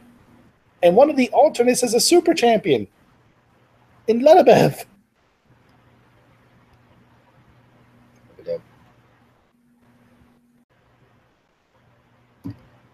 Your thoughts on this fight, what you need? Well, I don't know anything about this fight. This is terrible. I'm very ignorant of this stuff. I'm listening, and I only know Lebedev. You're one of the division. So clueless. You're one of the biggest boxing geeks I know, brother. Well, you know, it's complete division. Sometimes I was out of boxing for a while too, so I was catching up on boxing. So. Understood. I'm just kidding. Let's move on to talk about what I consider a 50-50 fight. Weight division. For Huey Fury, it's going to happen, I believe, in Manchester. Joseph Parker. This Saturday. Let me look up just to make sure the exact city. Yes, Manchester. I think it's going to be on YouTube, pay-per-view or something to that effect. Again, I'm just going to open anyone here. Look. TV. I thought highly of him early on, but his last few fights, not so much. His first defense was a snoozer. It could be argued he lost his fight against Ruiz, in which he won the belt. Huey Fury, who's tall, who's long, sheer size perspective, he could do some things in there that could trouble Joseph Parker. So I'll just open one here. I actually could see Huggy Fury actually winning this fight. Huggy. Yeah. I could see him winning this fight. Here's the thing. What he would have to do is Joseph Parker is another like Willie. He just doesn't have enough dog in him. And if Huggy can get rough with him, make it a rough, tough fight, get him going backwards, stay on him. And you're in the UK, so you got that going for you. Like, there's a lot of elements for me that tell me that, hey, this, Fury got a good chance of pulling this off. Because like I said, Joseph Parker he just don't have enough dog in him. I believe if Fury get mean and get rough with him and starts pushing him around and hitting him. I'm not going to say hit him low, but just make him uncomfortable, make Joseph Parker uncomfortable, and test him from a mental state. He probably can pull off a victory. But at the same time, just from an all around, I know a lot of people are very high on Hughie Fury. He's never really been impressive to me, but I think from an overall boxing skill perspective, I think Joseph Parker is probably the better boxer. That's why I think for Fury, he just needs to get on him and dog this guy if he wants to win. And now if he does that, he has a good chance of winning. But I'm with you. It's a 50-50 fight. Whoever wins, fine. I would love Fury. If Fury won, I would feel probably better from that aspect, because I think if he won, he would look to fight Joshua or Deontay Wilder or something like that. Joseph Parker he's kind of like just trying to buy his time to see who offer him the most money. In my opinion, who offer him the most money so he can hand over that title, because he does appear to be the weak link there right now. Go to anybody else who wants to comment. Gail, what you need. Daniel, your thoughts. Parker seems to me to have been regressing. It's going to bear close watching to see whether he was really what we all believed he was originally, or whether we were wrong. It's going to be an interesting test. What you need? I got Joseph Parker, strange as it sounds. So that's the guy I'm going with. Based on? Based on nothing. Huey Fury doesn't impress me, and Joseph Parker is the champion. Based on something. It's like the best of the both. It's kind of like picking Trump versus Hillary Clinton. You just you pick one. Well, they're not. He didn't impress me. Parker does not impress me. All right, and Fury doesn't impress me either. So it's like I wasn't really highly interested in this fight, but I know them from the names. It's just but I think that Parker, like you say, might be a 50. I don't think it's a 50-50, but I think that because he's a champion, he got some kind of experience, and he did fight a good. He did fight with Parker. Did fight with Ruiz. Ruiz, yeah, to get the WBO title, and they had a reasonably good fight. So I'm thinking, let's see how he does against Fury. Your thoughts, Daniel? Because Ruiz was an up-and-coming hot prospect, right? Yeah, he was, and unfortunately, with I think he disappeared from Abel Sanchez's gym, which can only mean he's ballooning the weight again. But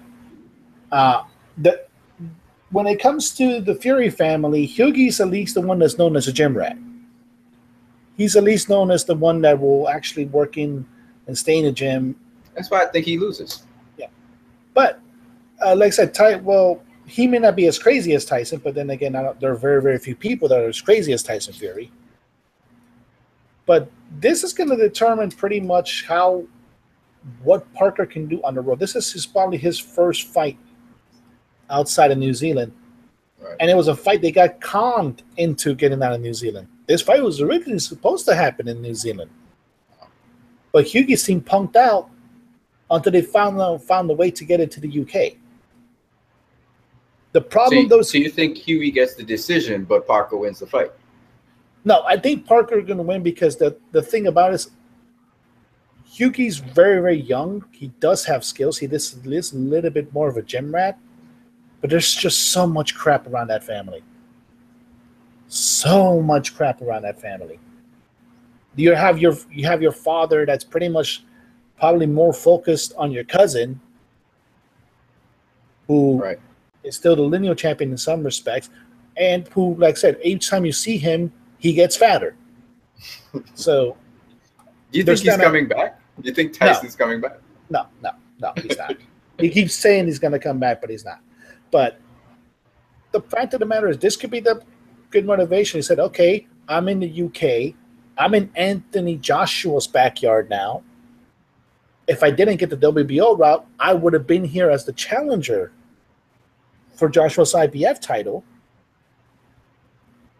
I'm going to show people why I was ranked that high. I want to show people why when looking at the prospects, they were saying my name, Joseph Parker.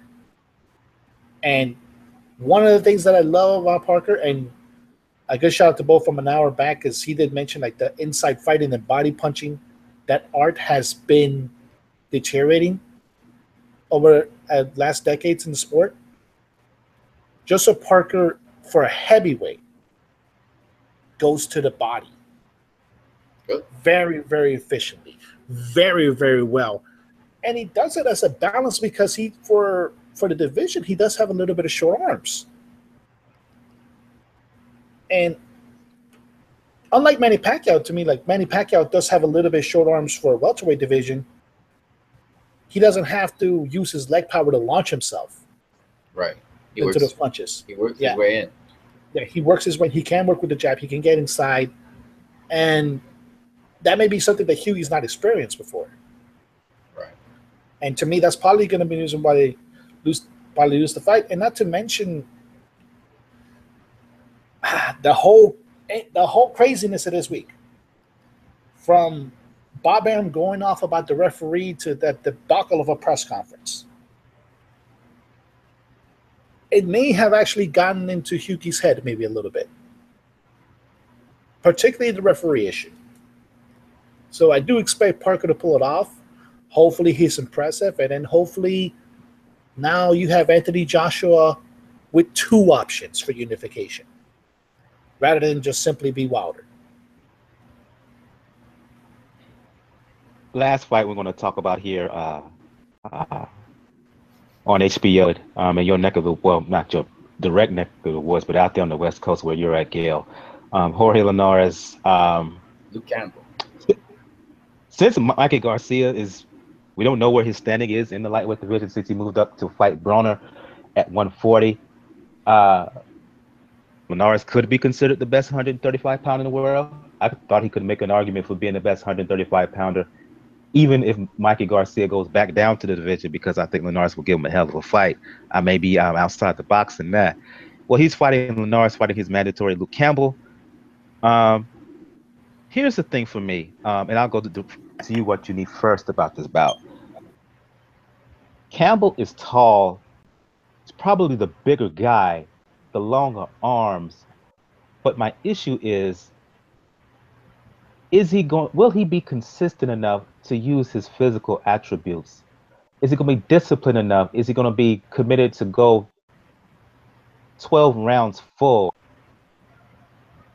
with someone as experienced, as nuanced, as subtle, as educated as Linares, particularly a Linares who has tremendous hand speed and footwork. Um, I think it's because of that experience and because of that hand speed and footwork that will be the difference against a Campbell who's taller, who has pop, who at least on paper, because of those physical attributes, could give Linares trouble. Right. I noticed that Campbell, he's, when I last seen him at least, he has some inside game, but the inside game, if you could fight on the now Linares doesn't really fight on the inside that much, right? He's more of a outside fighter, but nonetheless, if you have some kind of inside game on him, it helps you a lot more than just an outside game, you know. So because Campbell's a southpaw, right? So Yes. if you can get to the inside of him, I think you'll be more effective. Of course, the nice thing about Linares is Linares knows how to pivot around you. So maybe he doesn't need to deal with reach if you can pivot around the reach. You understand? Get the angle on the reach. So, and I think Linares is a very smart boxer. So once he can get to Campbell, once he can get to the inside of Campbell, whichever way, whether it is by you're cutting an angle to him, or you're going to literally bob and weave, get to the inside, slip punches, get to the inside, whichever way he wants to do it, it's possible to get to Campbell. Once he can touch Campbell with a jab, I think he has a, you know, he can do whatever he has to do, tactically speaking. So he's seen it all. I'm sure he has a lot of experience. He's been knocked down. He's been stopped, all kinds of stuff. So Linares has seen it all. I think it's going to be an uphill battle for Campbell, but should be interesting still. And you shouldn't read too much necessarily in the sparring session, but based on what I've seen from sparring, Linares, he's sharp. He looks ready, given how he's been literally knocking guys out in the gym. But did you see the like when you see the fighters when they're on display and they're doing what they're doing, whatever they're doing, like they're displaying their skills? Did you see what he's been training to do? Because that's one of the things that tells you what they're going to do in the fight. You watch what they're doing. It was the way this particular knockout I saw, which he was setting traps for the opponent. Oh, so he's going to let him come to him. Went in. Right. He took a half step, quarter step to the back. Right. Shot over with the right hand, put him down on the deck, and then the trainers came in and said, "This sparring session is over." Was it overhand right he hit him with? Mm-hmm. Interesting. See, that's the next thing. You could nullify a reach by, like Canelo did, by letting the guy come to you. So Terrence Crawford did it too. On Donko. Gail, Daniel, and Bo, your thoughts on this fight? In many different ways. This is a tremendous step up in competition for Campbell. I give him a lot of credit for taking the fight. Good for him. I mean, it's mandatory, but still, he is taking it. But when you've got somebody with the skills, and particularly someone as battle-tested as Linares, I just can't, tremendous amount of experience. And comparing the level of the competition they've both faced, not just in volume of rounds, but, in quality, it's just, it's really not comparable. I mean, just to put it in perspective, Jorge Linares has fought 268 total rounds in his career, 268. Campbell's fought 96. And probably, you look down his record, who do you think his toughest opponent was? Do we say before Linares his toughest opponent was maybe Tommy Coyle, Darlis Perez? That's about it. Yeah.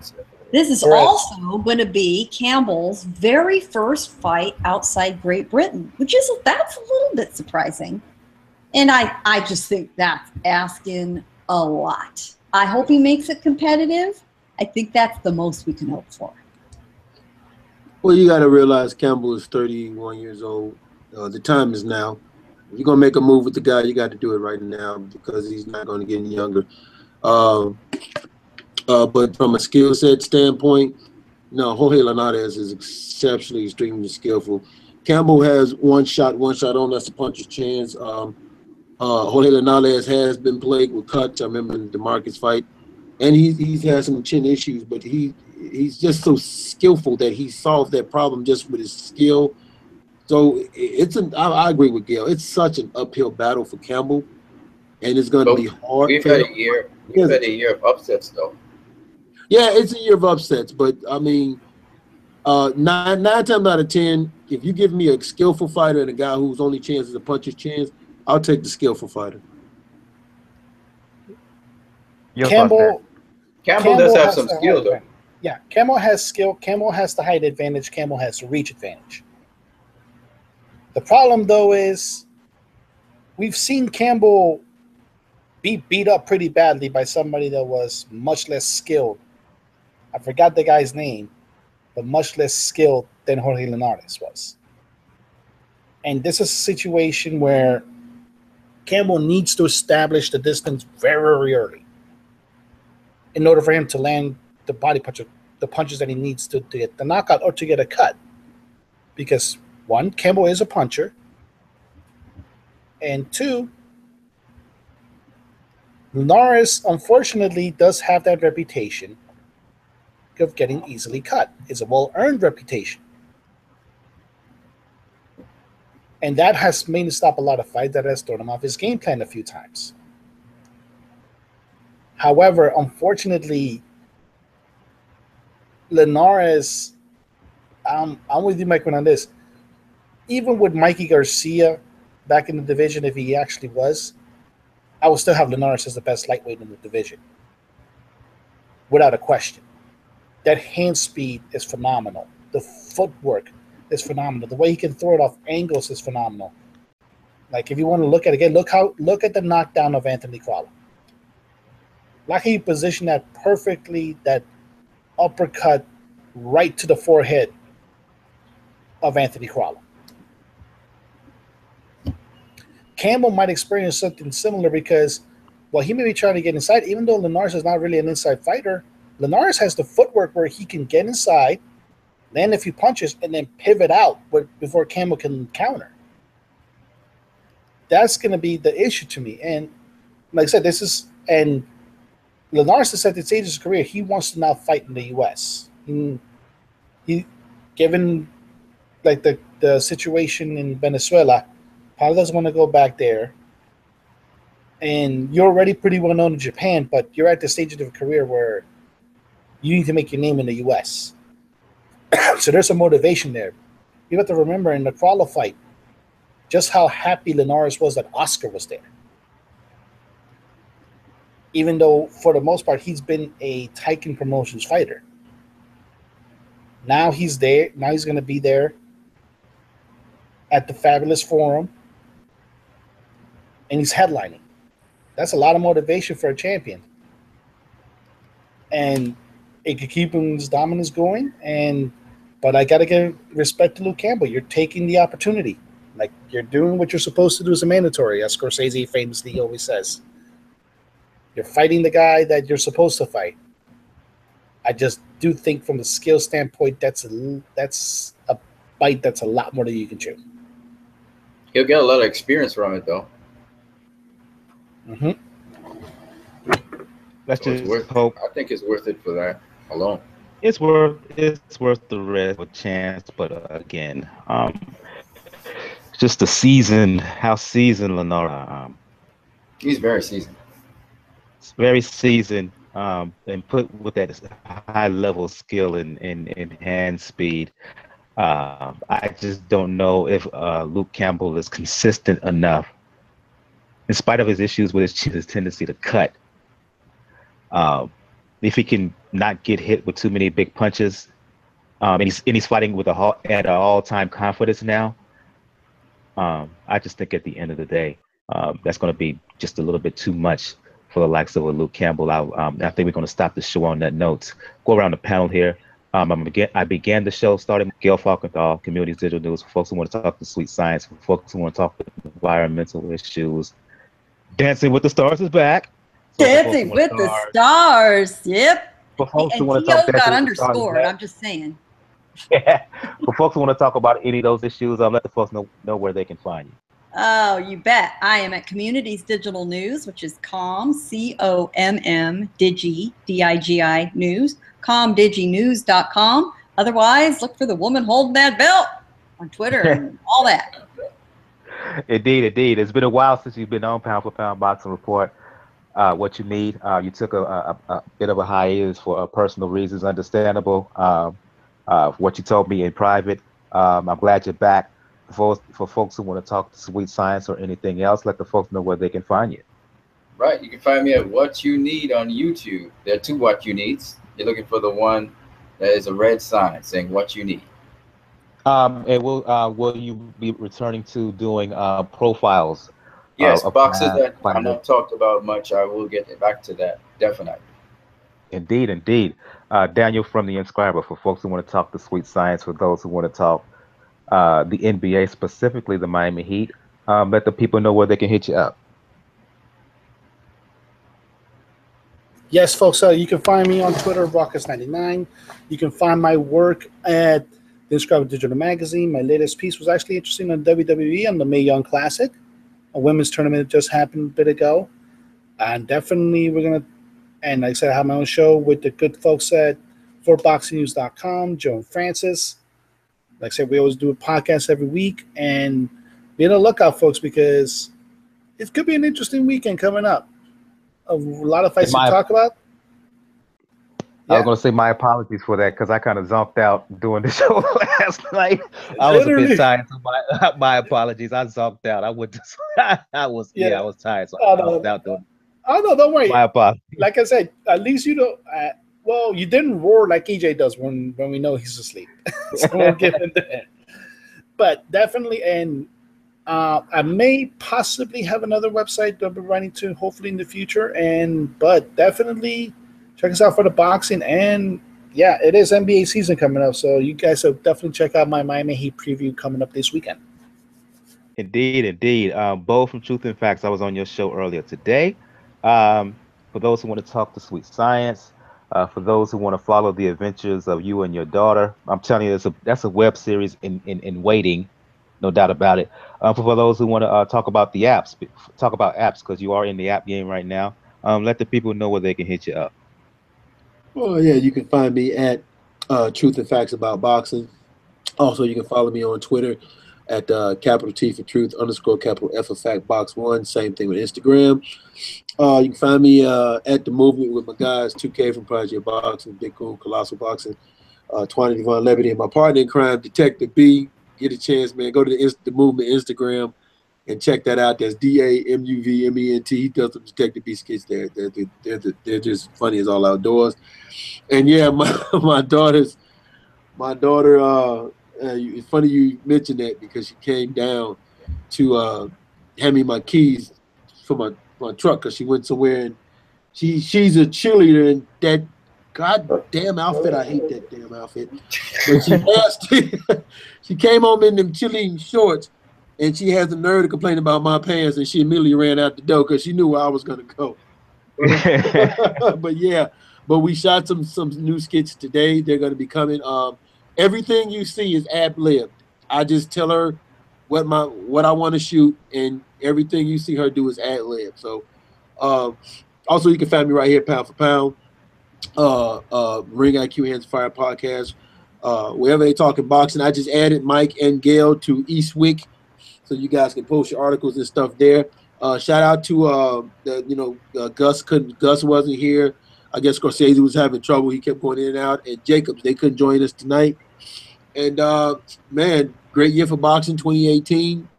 Been a great year for boxing. A lot of all-time greats retire. And one last time, and I can't say this, it's been a great year, not just for boxing, but for Cuban boxing because they're whooping everybody's ass. Except a guy by the name of do I need to mention his name who lost last time out? Do I need to go there? That guy wasn't Cuban, I don't think. Oh, you mean Bartholomew? You mean Bartholomew there? No. The one who had all the potential in the world and squandered it away. Lost to Castellanos. I'm not gonna mention his name. Okay. I know you talking about the guy that Mikey Garcia was scared to fight. Yeah. Okay, I got it. Campbell. Yeah, you know. Anyway. You know like what? Shout out to Gail. That's still my boy, Gambo. You know what? Or maybe I'm talking about that guy who's fighting that unknown Gausha, that Cuban. Damn, you got me, Mike. I can't even argue. You know what though? Shout out to Gail, because Gail always goes to the fight. She writes great articles. She makes time not just for your show but other shows. So shout out to Gail and women out there in boxing doing what Gail is doing, making a difference in the sport. Shout out to all of you guys for that. I just want women to get more shine in boxing too. Cecilia Brackus and oh yeah. You know my greatest disappointment of the weekend was Nicola Adams did not make her U.S. debut because her opponent couldn't pass her pre-fight medical exam. Very, very disappointing. Eye test. Yep. Yeah. It's too bad. Yeah. Oh, indeed. Shout out to Gail. Shout out to the ladies of the Morning Punch In, Raging Babe and Jay. Shout out to Christina Poncher. Shout out to Erica Fernandez, who does boxing and writes for Black Sports Online. Shout out to folks on Twitter. Each of the Casual Boxing Fan, Miss Fight Lady, Melissa Heroes Boxing, a host of others who are all doing their thing. So shout out to the ladies. And again, I'm glad you mentioned that. That's why I have a Ladies Love Boxing show at least once every year. And I'm going to continue to keep doing it. Hashtag Women Love Boxing. No doubt about it. For those who want to talk the sweet science, for those who want to talk music, because I just passed out some new music earlier today. For those who want to talk fitness thing, because Beachbody Online, I'm on there now, official coach. You can check me out on Twitter personally, Brother JR, at Brother JR76, as I stated earlier in the show. If you want to check out all things regarding Pound for Pound Boxing Report, p4pboxingreport.wordpress.com. That's the blog page. You go to check the right of the blog page. You can find links to the pages, channels, YouTube, G+, Twitter. Also links to where to listen to us on iTunes, SoundCloud, Google Play Music, Stitcher Radio, Player FM for folks out there in the UK, as well as Mixcloud. And on the blog page, I do have pages to the links to my personal fitness page. And if you're into the Shakeology, Beachbody or whatnot, I'll have the link for that as well. So yeah, there you go. Episode 184 is in the books. On the next show, we will do a recap of Valdez and Sanavia, of Jesse Hart, Gilberto Ramirez, Dorticos, Kudrazov, Fury, Parker, Linares, Luke Campbell. I don't know if we'll talk any fights specifically because for the next few weeks, looking at the boxing schedule, looking pretty dry. I must admit, looking pretty dry. It's going to be a dry period for at least the next 2-3 weeks up until probably the 14th, I believe. So we'll find something to talk about in the interim. So for what you need, I'm glad you joined us. Hope to have you on again. For Gail from Communities Digital News, both from Truth and Facts, Daniel from The Inscriber. I am your host, Michael. Episode 184, Pound for Pound Box Report. Everybody have a good evening. Good night. Cheers. And shout out to Gus for joining us in the chat. Shout out. Thank you, Gus.